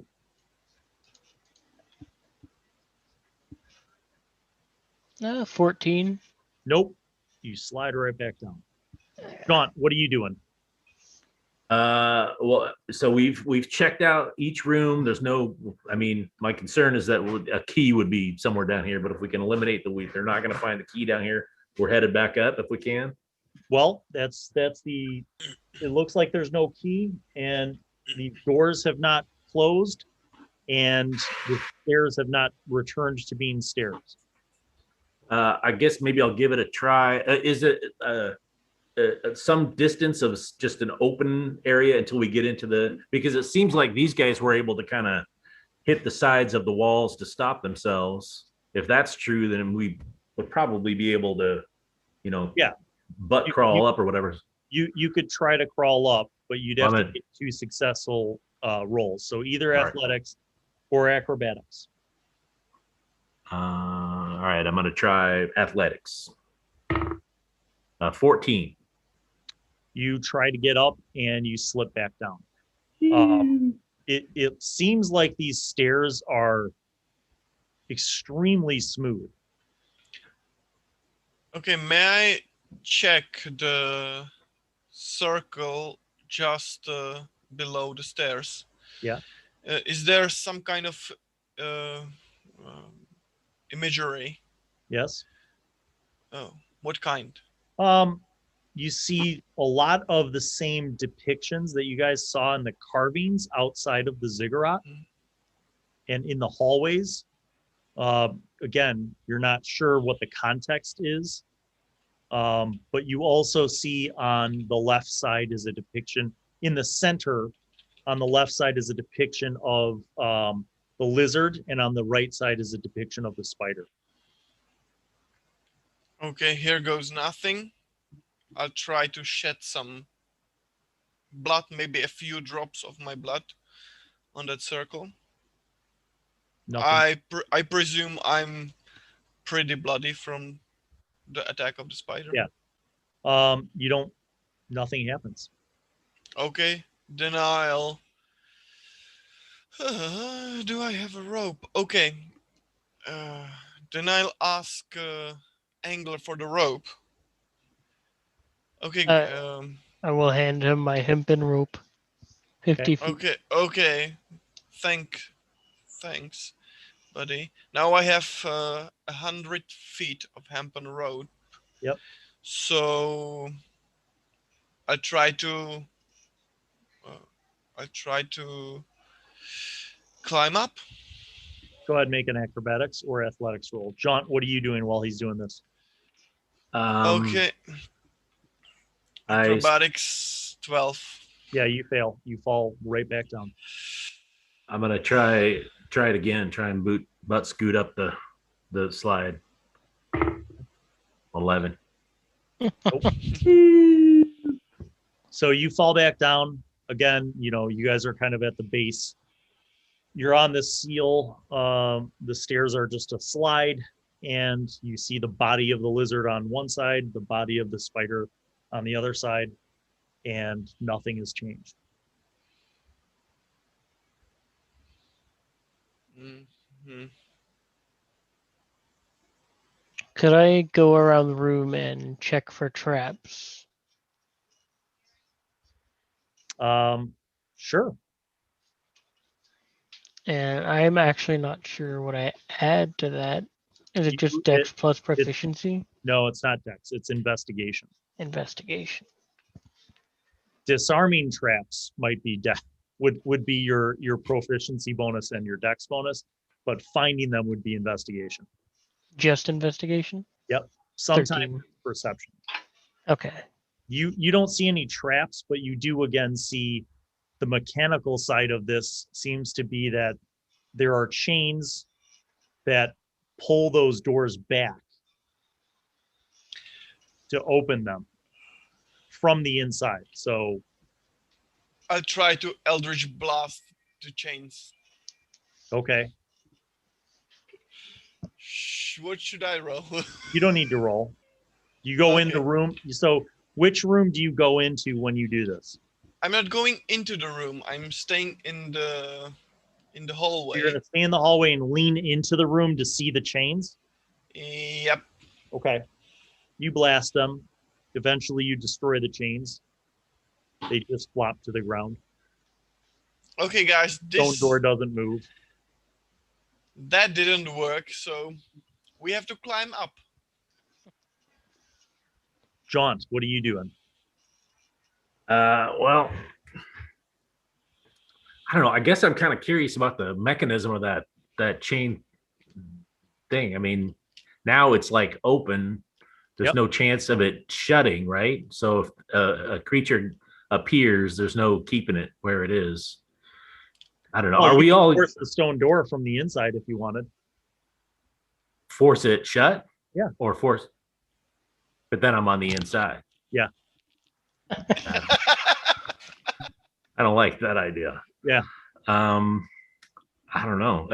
I think maybe we should just keep trying to get out of here, but I'm not having any luck scooting up that slide. So maybe if there's a way to like find the mechanism that was that made it turn into a ramp and reverse it. I don't know. I'll give it at least one more shot to butt scoot up the slide. Okay. 18 plus 1, 19. All right. You made the first roll. Go ahead and make the second roll. 4? Just 4? Okay. You slide back down. All May right. just for the record, how thick are the stone door? The stone doors are about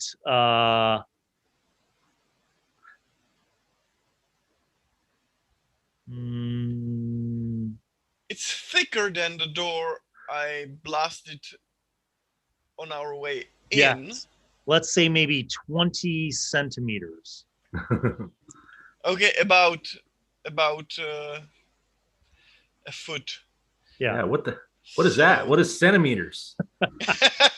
Don't worry about that. So it's a pretty thick stone door. That's why there were big chains that pulled it open, and also why you heard that grinding sound. Well, I'll try to practice blast that. Okay. You could blast the stone door. Is there any visible damage? Yeah. It's not magical. I mean, if you keep blasting it with force, it's going to crack the stone and chip off parts of it. Okay, guys, I'll try this one. And I go inside the room. Yeah. And try to... Spider room or lizard room? Spider room is the one where you destroyed the chains. Spider room. Okay, so you go in the spider room. I go in the spider room and try to push the door closed shut. Yeah, you are weak and you can't do that. Actually, go ahead. I don't like to say you can't do anything. Go ahead and make a roll. If you roll a nat 20, I'll let it happen. I rolled 18, so I have 17. Yeah. You struggle and like move it like an inch. The funny thing that you don't understand is you can understand how the chains pull the doors open, but you don't see anything that would close them. There's no chains on the other side to pull them across to close them. Okay, guys. This is the real mystery. How to close the door. Any ideas? Jaunt, you and Angler are down at the Nexus still, at the middle. And again, you hear Harley, down in the spider hallway. You see the body of the dead spider in the hallway, and you hear him like talking to himself and struggling, and then he's like, any ideas? In the other hallway, you see the dead lizard. Could I go to Harley to fetch the rope? Yeah, sure. And I'm gonna try and go up one more time. Okay. I got an idea. I just gotta make it midway. Natural 20, so 25. Okay, you make it midway. Could I pull out a piton and jam it into the stone slope? Yes. And then I will try to climb the rest of the way. Okay. Just hope it. 14 on that. You catch yourself at the midway point. Sweet, it worked.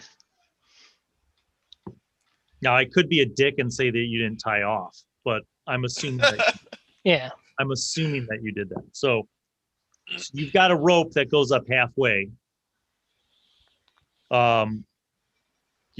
Basically, like, Jaunt, you're looking up there and you're like, oh, you tug on the rope, but like it's solid. Just up there, like, looking down at him. Crying because I can't get up. Meanwhile, I'll slash off one leg of the spider and throw it into the spider room and slash a piece of the lizard and throw it back in the lizard room. Okay, we'll start with the one. You take off one of the legs of the spider, you throw it into the spider room, You see it glow briefly and then it disappears. When you throw the spider leg into the spider room, it lands, and on that stone carving, it glows briefly and then it disappears. Okay, I'll continue hacking the spider and throwing the pieces Jaunt, of it. you see this going on as well. I think I'm gonna head down there, Okay. join him, and You take another spider leg off. When you throw it in the spider room and it lands on the floor, it glows and then it disappears. So I just hear the gruesome sounds of them. You hacking feel like off if you limbs. guys dragged the whole thing in there, that would be a lot faster than taking one leg off. Well, I didn't know if it's possible for me with the meek strength I have to I'm just saying pull the whole creature. oh, I'll help you. you guys take But yeah. I don't want to enter the room as we push that creature or that carcass of that creature. That's what I was gonna Right. ask. Okay. So you guys are going up to the threshold. You throw every time you Yep. throw a leg in there, it glows, it disappears. When you get to the body of the spider, you can kind of like roll it down the hallway and you get to the threshold. Now you haven't rolled it in, so I want to know what you want to do and how you want to do it. In the interest of just science, I want to throw something non-organic or whatever into the thing. Like maybe take this shield that's kind of a pain in my ass, the metal one, and toss that in there. Does that disappear? No, So it may be specific to the spider, or it's looking for organic. I just want to ask this. Do you do that with the shield before you get to the body? Like, do you do that when you're throwing spider legs in there because you got 8 of them? Yeah, I think so. Okay. In that case, you throw the shield in and nothing happens. It doesn't disappear. But the next leg that you throw in, you know what? I'll have you roll randomly because it's not necessarily guaranteed that in a 10 by 10 room that this would happen. Roll a d6. 1, 2, 3 means that you throw the leg and it touches the shield. 4, 5, 6 means it doesn't. Oh no, we're reconstructing the spider and 2. it's gonna have a shield. Okay. Got a 2. You throw the leg in, it touches the shield. The leg glows and the shield and the leg disappear. Okay. Now the spider has a shield. He sacrificed 4 chickens. The Okay. spider had chicken feet. You're out of legs, so you're to the body of the spider. Is it possible to hack it to manageable pieces? Yeah, I mean, you could take it apart and throw the carapace, all that stuff through. Sure. So it will take some time probably. Yeah. But I'll do that. I would have Okay, slid down from my spot and gone to help them as well. Yeah, I'll help you too. You guys carve it up lickety split, and it's a gory hot mess. But every time you throw a chunk in there, it lands, it disappears, or glows, and then it disappears. As you Jaunt, I throw- hand you one of my knives. as you throw the last chunk of this into the spider room, and again, just to be clear, all of you guys are outside of the room. Yes. Okay. Mhm. You throw the last chunk of spider carcass in there, it glows, it disappears, and the door starts closing. The stone door. It's very slow. Well, I'm out of it. Yeah, you're out of it. About 6 seconds later, it starts closing. And it's closed. Well, I'll return to the lizard thing. Okay, so on the other side is the lizard. I'll try to pull that near the entrance, or Okay, you guys drag to it. the entrance. You drag it near to the entrance of the room. Okay. Yeah. Be careful not to step inside the circle in that room as we're dealing with the lizard. And for the good measure, I'll blast the chains inside the second room too. Okay. You do. So we're thinking that the door probably won't open up again then once it closes? It would seem like the chains are what pulled it open. That was a mechanical thing. What triggered that, you're not really sure still, but by blasting the chains, doesn't seem like it would have the ability to pull open. Seems good. You have this dead big lizard corpse. What do you do? I mean, is it something that even if just the three of us could roll it and push it and get it all the way in, or would we have? Oh, but the door closes so slowly. We know that now. So yeah.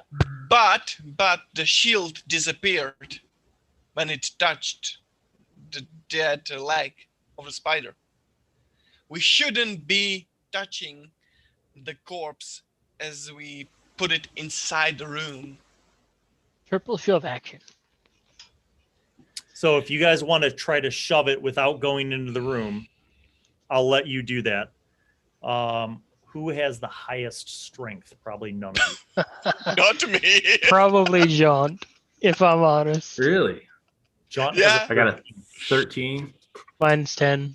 Wow. I have All right, 8. so here's what I'm going to do. We will say that this is a help action. So Jaunt, you're going to roll a strength check or athletics check with advantage. So you're going to roll 2 d20s, take the higher of the two, applying your your massive +1. +1. I got a 2 and a. It's a 6 or a 9. You know, yeah, it is a 6 or a 9, but it's like, oh, I guess it's a 9, but there's no dot on it. So yeah, so 10. You're trying, and even the three of you can't. This thing's too big. You have to chop it up. It literally is too big. It just doesn't seem like you can get this through safely without going through yourself to pull it. So you feel like if you chop it up and throw parts in, you'd be more inclined to successfully be able to get down to the torso and put that in. I'll try to chop a few pieces out of that lizard. Okay. You chop off the tail, you throw that in. Same thing as with the spider. It when it hits the floor, the seal glows and the tail disappears. You do that with each of the limbs, and you get down to kind of the torso of this thing. You feel like, Jaunt, you can now throw this thing in. All right. You get your friends on one side, you're on the other, and you kind of pick it up and rock it back and forth and do like a 1, 2, 3, and you throw it in. It lands in the center of the room. The whole thing glows and it disappears. And as that happens, you hear the grating sound and the stone door begins to close slowly. And like where the fuck out of there?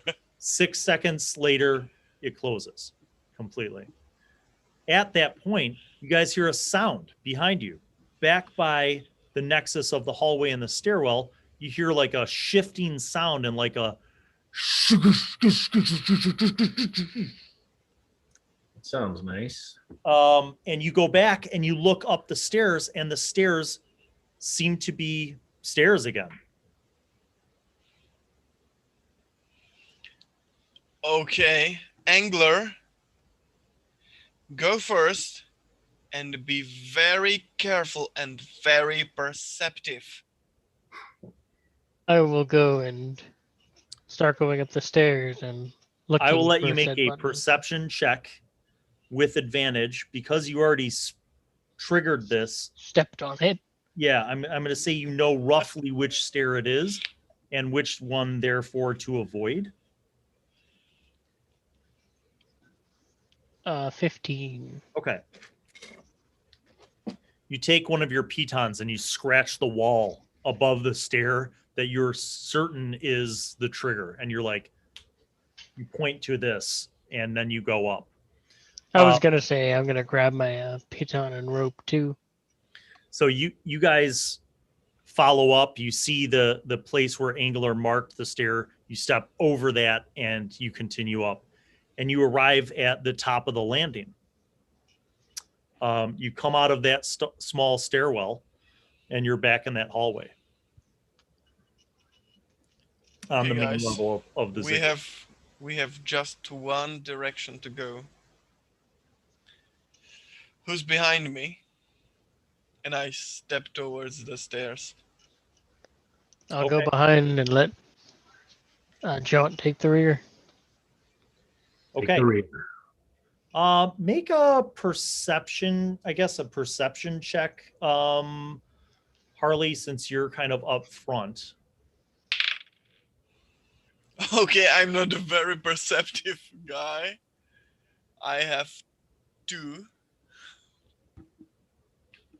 Yeah, you go up these stairs, and the interior of this stairwell leading up to the top of the ziggurat is made of the same like obsidian, finely crafted stonework, depictions of all these different creatures, many of which look like monsters or gods. You're not really sure. You get to the top of this ziggurat, and you see a basalt, this basically like this big stone tablet, which may be like an altar. You see the stairs, the exterior stairs that go down. You see those like right in front of you.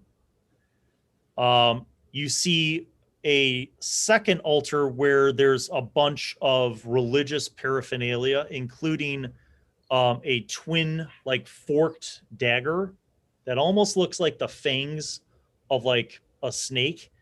And then you also see like a big chalice that's made out of gold. And you see a book, a very old looking book. You also see 4 statues. One of the statues is like a humanoid statue, but with the features of like some kind of feline, like a tiger basically, or some kind of feline. The other statue seems to be also kind of humanoid, but with the features of like a serpent or a snake. The other statue of the 4 at each corner that are kind of facing in, the other statue seems to be a depiction of like a winged bird creature, humanoid, like in body, but like with wings and like the head of a bird. And then the 4th one seems to be some kind of like demon creature, also winged, and with a humanoid build, but with like a very hideous head and facial expression with fangs and horns. Okay, I'll go towards the dagger and stuff. Pause. Angler, what are you doing? I was going to. I'd like to look at the snake statue. Does it look like that dagger could fit like in its hands? Does it look like it's in a position where you can slide it in? It does not. The hands of each of the 4 statues are all like at the statue's sides and like closed in fists, as though they've been carved to just be kind of set like sentinels almost. Jaunt, what are you doing? Well, first a question: do we know what does Bane look like? I mean, what's the sort of incarnation of Bane? Bane can take any form. None of you guys really had a significant enough religion check, but you know that Bane can effectively look like anything that he or it wants, but always kind of shadowy in appearance, and sometimes depicted as like an armored, like fully armored black knight. Other times as kind of like a shadowy figure with like a jeweled dark gauntlet. So none of these guys you don't feel like any of these animalistic depictions really fit Bane. I guess I would head over, careful not to step on any like obvious symbols like we did in the down below, but I'm going to head over and maybe check out that book. Is it a closed book or is it like open? It is closed. All right. So you were approaching that area. Harley, you were approaching that area. You see the golden like chalice. You see the book, and you see the fork, basically the forked knife. Well, as I'm approaching the area, I'll casually blast some statue to the head, or the nearest statue to the head. So you have four choices: the feline, the snake or reptilian one, the bird one, or the demon one. Well, probably the demon one, maybe. Okay. Go ahead and roll damage. Okay. 8. You blast it, and then it jumps out towards you. Everybody roll initiative. I saw this coming. 16. 7. 15 for Jaunt. Okay. 8. 8 for Angler. 7 for me. 7 for Harley. It always looks so good, and then it just... It was like 15, and then it just rolled once more when it stopped. 5. Curses. All right. So here's what happens. Harley, you haphazardly blast, of the 4, the only one that would actually come alive and attack you. You blast the demon statue, and it jumps off of its pedestal, its wings putting it into the air, and it flies out towards you. Jaunt, you are right next to Harley, so you see this. And you actually get to act first before this thing gets to you guys. Prize round hype. I hit it with the sacred flame. Good Sacred flame of daybreak. Oh, I don't have to roll. It has to roll. It has to beat your spell save DC. 13. It has no bonus to dex, so it's a straight roll. What's your spell save DC?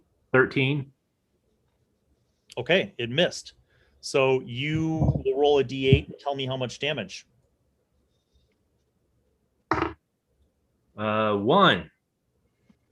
Just for starters, just to get things going. Harley, how much did your Eldritch Blast do to it before? I forgot. Oh. I would rewind, but I'm too busy. I'll say 8. All right. I'm not sure. I think 5 or 8. Let's say 8. One of those two. Yeah, it's fine. It's going to attack both of you now. So the first attack misses. The second attack is a nat 20. Oh, Not that will good hurt. for anyone's health. Harley, you take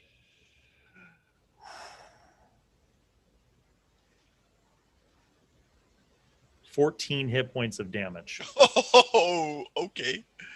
Boss fight. Angler, you are up. Seeing this, is it in range to where I can get it with my 30 feet? Yeah, you could move. You can move up there. You're at the top of the ziggurat, so it's like a 20 by 20 square. Or if you're thinking metrically, it's about a 6.5 by 6.5 square. So you can definitely move into a flanking position because you are behind it on the other side. So you have both Jaunt and Harley on the other side of this creature. I will do this, and with a flourish, I will swing at my blade.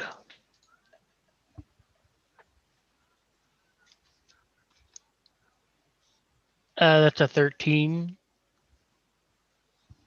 That is a miss. Harley, you are up. Okay. May I do a bonus action spell as the regular action? Okay. I'd like to hex that creature and hexblade curse it.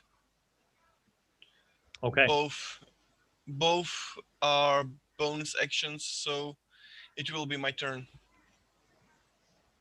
Excellent. Well, and the next turn I'm dead.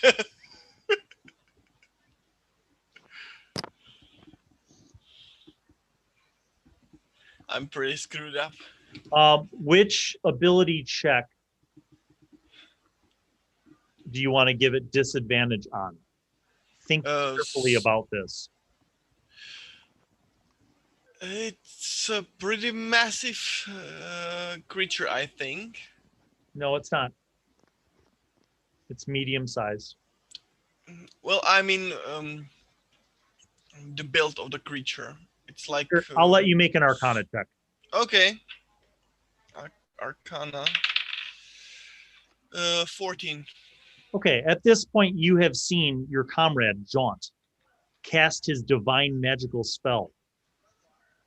You've seen him do this multiple times. In fact, his casting of that spell is basically what defeated the giant spider in the basement. Okay. You are familiar with the spell, and you feel like the only way that a creature can avoid it is to physically dodge out of the way of this light shooting out of the cosmos, of this sacred flame. So you feel like if you chose to hex this creature's ability to physically dodge and move around, so it means acrobatics. Dexterity. Oh, okay. Yeah. Next. So if you hex its dexterity, that means it has disadvantage on its dex saves against his spell. Okay, I thought I should name the proper ability, the proper skill. Yeah. So it just says with hex, basically you're choosing an ability score that. Okay, dex it is. Okay. All right. Back to Jaunt. You are up. Sacred flame of daybreak. Okay. Oh. He will roll with. He will roll. Always... He will roll with disadvantage on his dex save against your sacred flame, which is good because the lower of the two is a 5. So roll your d8 of damage. Does sacred flame not get a his bonus? The damage to it? Yeah. I don't think it does. I think it's later. I think when you level up a few times. Well, at 5th level, you do more damage dice. Okay, I got you. So 2 points. And can I do how far away are we from the? You are right next to this thing. All right. Then that'll be it. Okay. It does take more damage, which brings us to it. It goes to attack. It goes to bite Jaunt. Bite. And its hold on. Its bite attack is total of 12. What's your armor class? 16. Okay. And then it goes to claw Harley for 13. What's your armor class? 15 with the shield. Okay. Or 13. So it attacks, tries to attack both of you and misses. I should ask if I didn't get my actual. I got rid of that other shield. I had my other shield, my wooden one on my back. In that case, do I not get the AC bonus on that? If I don't, then my armor class is 14. I should say. Yes. So you could use. I will say that as part of your next round as a bonus action, you could have equipped your shield. Okay. All right. So you're up next. Oh no, sorry. Angler is up next. All right. I will take my my one swing with advantage due to flanking. All right, that's 23. That's a hit. Roll your damage and don't forget your sneak attack damage. Yes, sir. And I am trying to take attention away from Harley. The strike to the back. Oh, you shall. I am also expending one more of my 4 psionic dice. So that's 2. I get an extra d6. Okay. Total damage is 17. Nice. You viciously stab it, and it suffers pain and suffering. Up next, we have Harley. Okay, I'll slash that creature with my short sword. It's 20, not net. Yes, that's a hit. And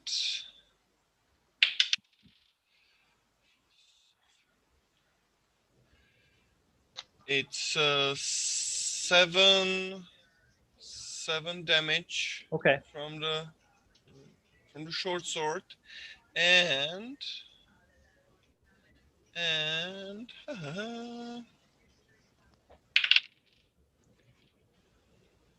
3 necrotic damage from the hex, and 2 bonus damage from Hexblade's curse. Okay. Strong hit. Back to the top. Jaunt, you are up. Are you Sacred Flame of Daybreak? Again, very good that it's hexed, because the lower of the two rolls is an 8, which is not enough to surpass your spell save DC. So go ahead and roll the D8 for damage. 7. Nice. All right, let me add these up. 9, 12. Teamwork. 19, 11, so that's 30, 47. You guys have done. That's quite a bit of damage. Quite a round. Yes, indeed. But now it attacks. The bite attack on Jaunt. Oh no. Oh no. Oh no. All right. Fortunately, I rolled poorly, so you only take 9. I forgot my imp. The claw attack.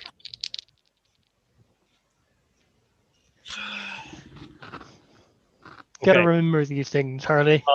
Harley, you are lucky because it missed you. Which brings us now to Angler.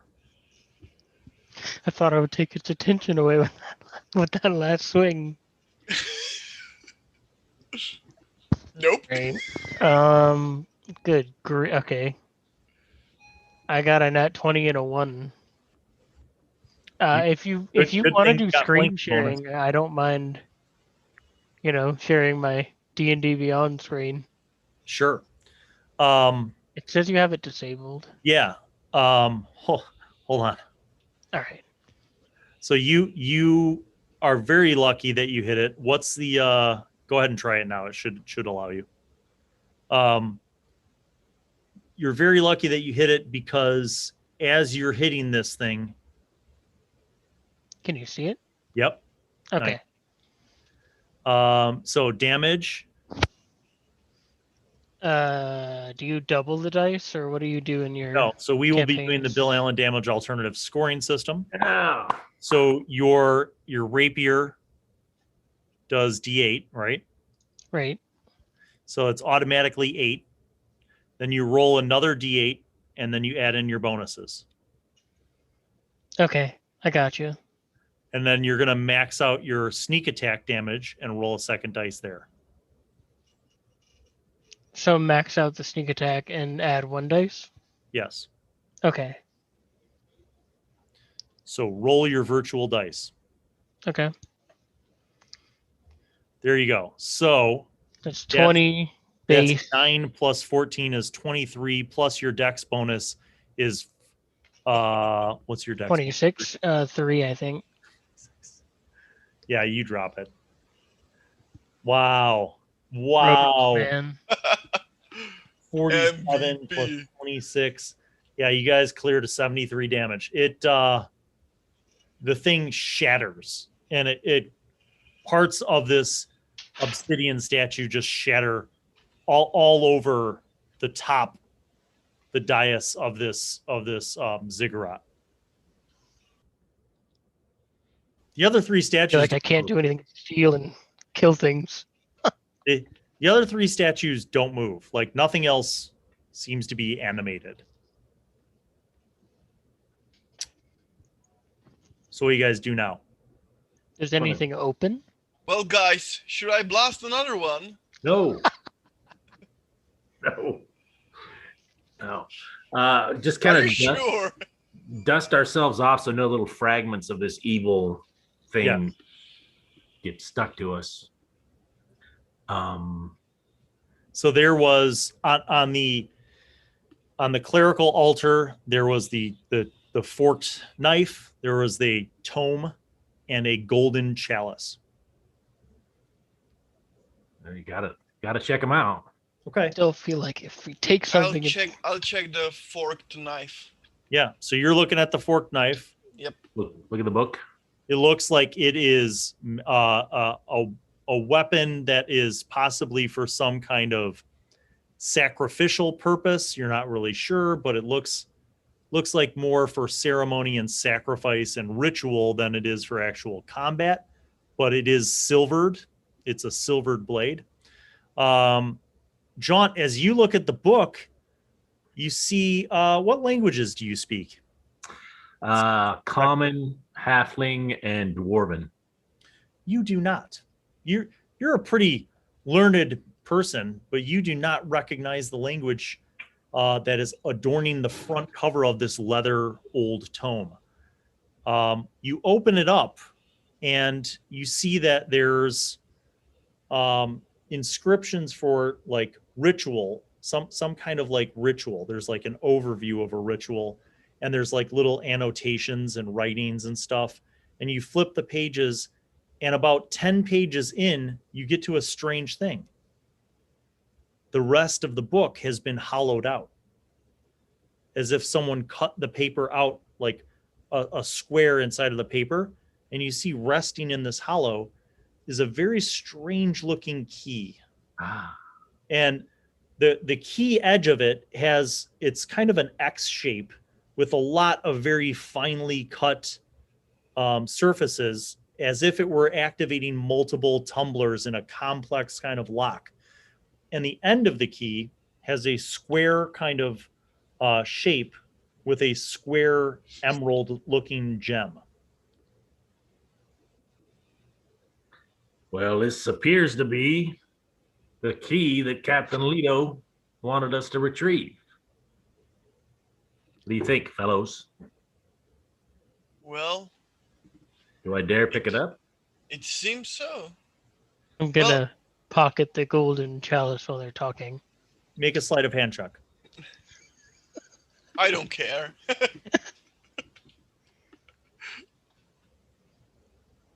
14. Yeah, Jaunt, you see Angler take the chalice as you're looking at the book with the key inside of it.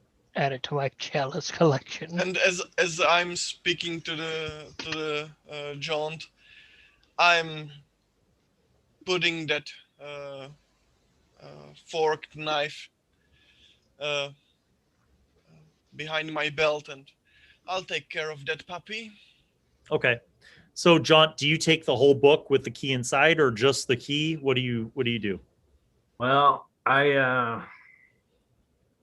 guess it's the kind of thing where I would hate for this this book to fall into the wrong hands, but I don't know what. I mean, it's not for me, clearly, but I think we should probably take it with us. But It will be less suspicious. Okay. So And you kind of We take should it. take it. You take it. You put it into your backpack. The group of you guys are standing on top of the ziggurat. There doesn't seem to be anything other than things that you guys took. There are stairs, external stairs that descend back down to the main level. And you feel like your way out of this subterranean labyrinth. You have a couple options. Jaunt, the way that you came in, you know how to go back, and you feel like you could scoot up that fissure and get back to the well and climb up the rope. You're not really sure what your friends had to go through to get down the way that they went, but maybe they could tell you what their thoughts are on that. Well, I'll relay to them my path in, and well, fellows, does that sound like the way to go, or do you have a better uh, exit in mind? Do we have any idea what time passed since we entered the dungeon? Oh, maybe a couple hours. Okay. We may sleep in the crypt upstairs. Maybe Remember what you had to get through when you came through the crypt. Yeah, there's zombies up maybe there. we'll fight like 12 zombies or so, but Well, there were no zombies the way I came in. Just oh really? saying. There was a wise ass urchin, but I don't think he'll be trouble. Those zombies had some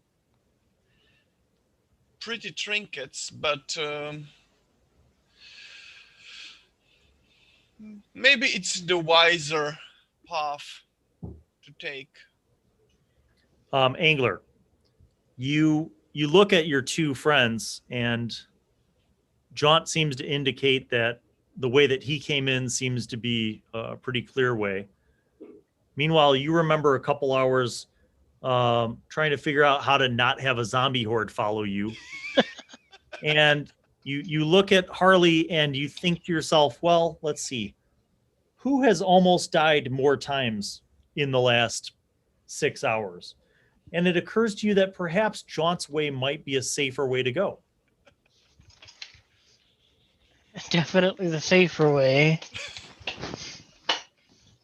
But I'm a greedy, hoarding criminal.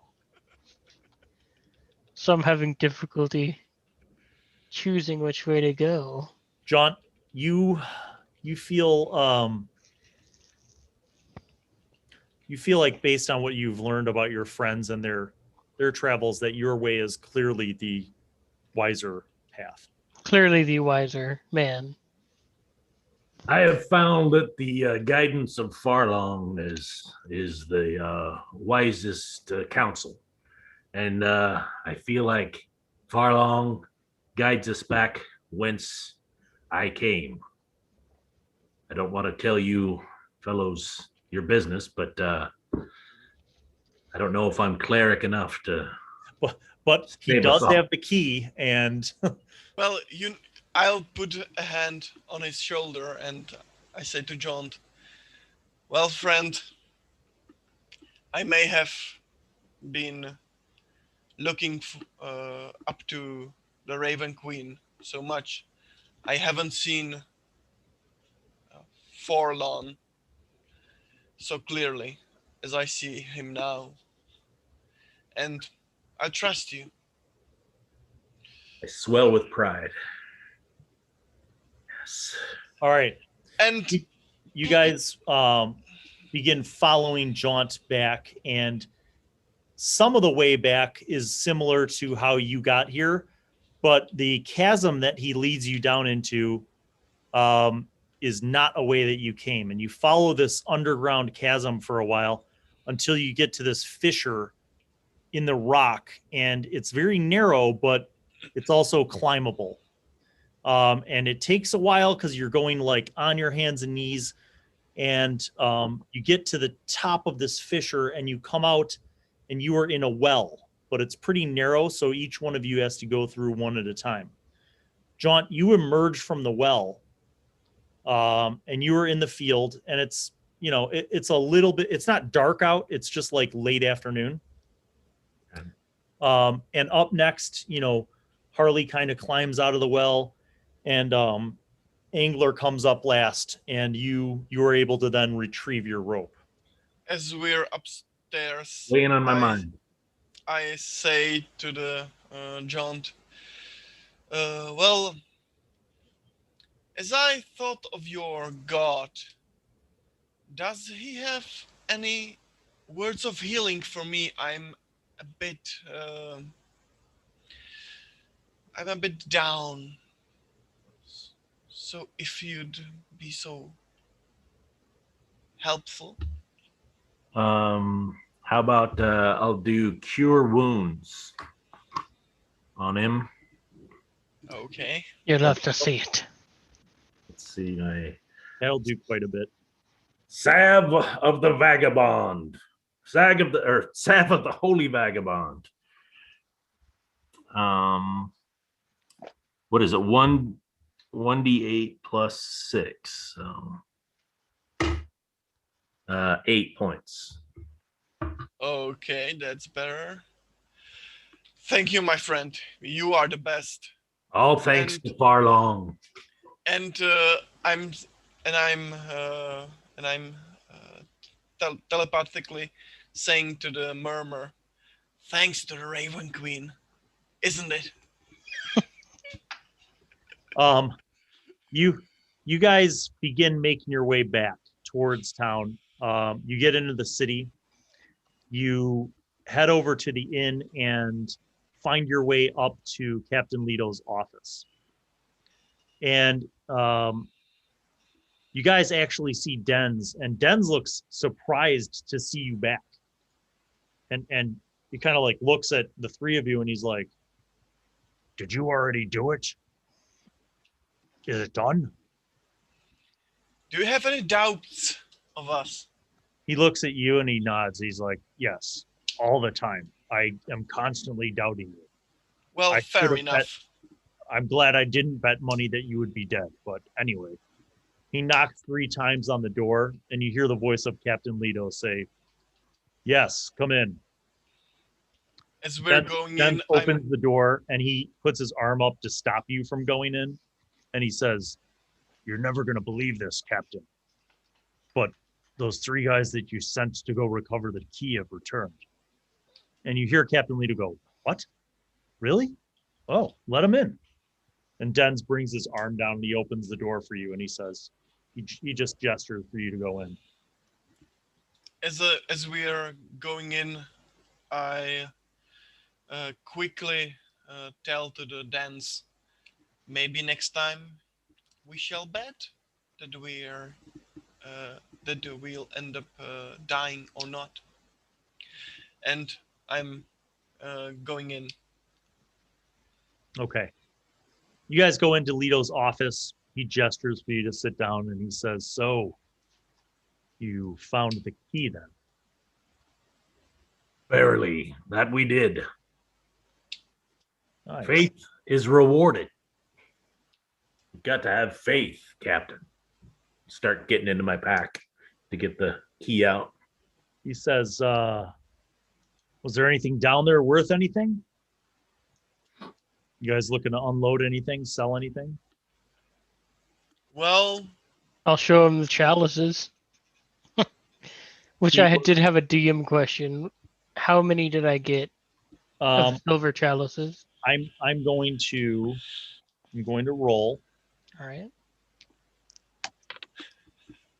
I was just adding it to my inventory as a custom item because Well, I did say that you could fill your bag. So I'm going to say I'll tell you exactly what the breakdown is. All right. You were able to purloin 3 silver chalices, 11 copper chalices, and 7 bronze chalices.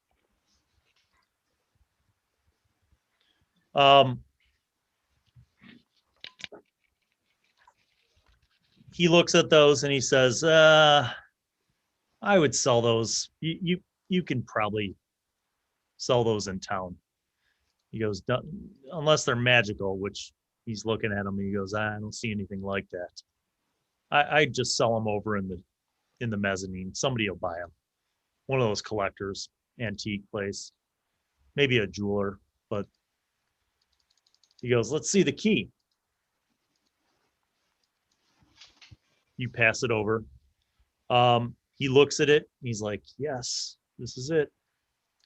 You see, he goes over to his desk and he shuffles through some papers and he pulls out a scroll and he unrolls it and he holds the key up and he's looking at the scroll. And you guys could see he's not trying to hide it from you.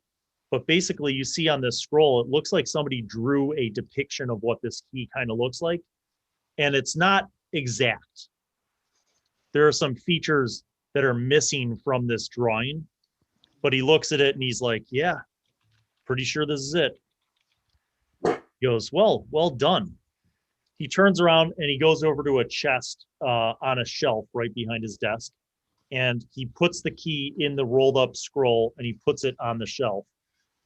And then he turns back and he grabs 3 different pouches and he weighs them out. He says, job well done. And he tosses each one of you guys a pouch, clinking full of gold. Wow. And each one of you guys get a nice hefty 50 gold pouch. And he says, now, gentlemen, and especially you, Harley, let me remind you that you work for the Plumes and that discretion is important.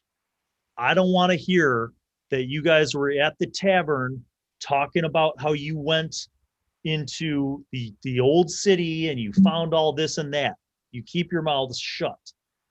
Our clients like to know that the business that we handled for them was done so with discretion. Captain, I don't know what are you talking about. We've never been in any ruins. I've been here in this inn the whole evening.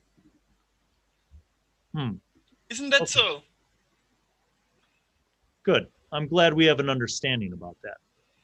Now, you fellas, hang tight. I might have some more work for you. Check in with me a little later this week. You enjoy yourselves. And remember, silence. And he nods.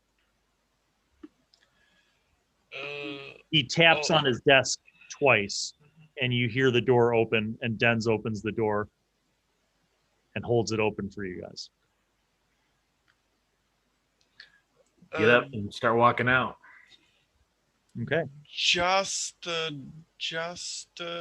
question. I'm not sure. Last time we've been talking with the bartender Ren, and he wanted to know about some ships, but I'm not sure from where the ships were sailing. Well, that question could be answered in the next session of the Moonsea Adventures. Maybe, if you remember to ask it. So that'll do it. You guys will have downtime before the next adventure if you decide to upgrade equipment or however you want to spend your gold. Okay. I will say, Angler, that you were able to sell your junky collection of goblets and chalices. Junky? I polished it. Yeah, you polish it all you want, but they're still only going to give you 30 silver pieces total for the whole lot. Nah, that's fine. That book is still in your possession, Jaunt. Yeah. As is the forked dagger that you took, Harley. So you guys, and the shield. You guys, yes. Now, how you deal with that will be dealt with in the next episode as well. But I will let you plot amongst yourselves as to how you guys want to, or if you want to do anything with those things further. Well, hello, it's me, Wizzy. I'm back once again to remind you to subscribe and click on the notifications button, and also watch videos that are over there. And then don't forget to tune in to the next episode of whatever show you are just watching, and crafting videos and DM tips and pro tips for vlogging and all sorts of gaming things.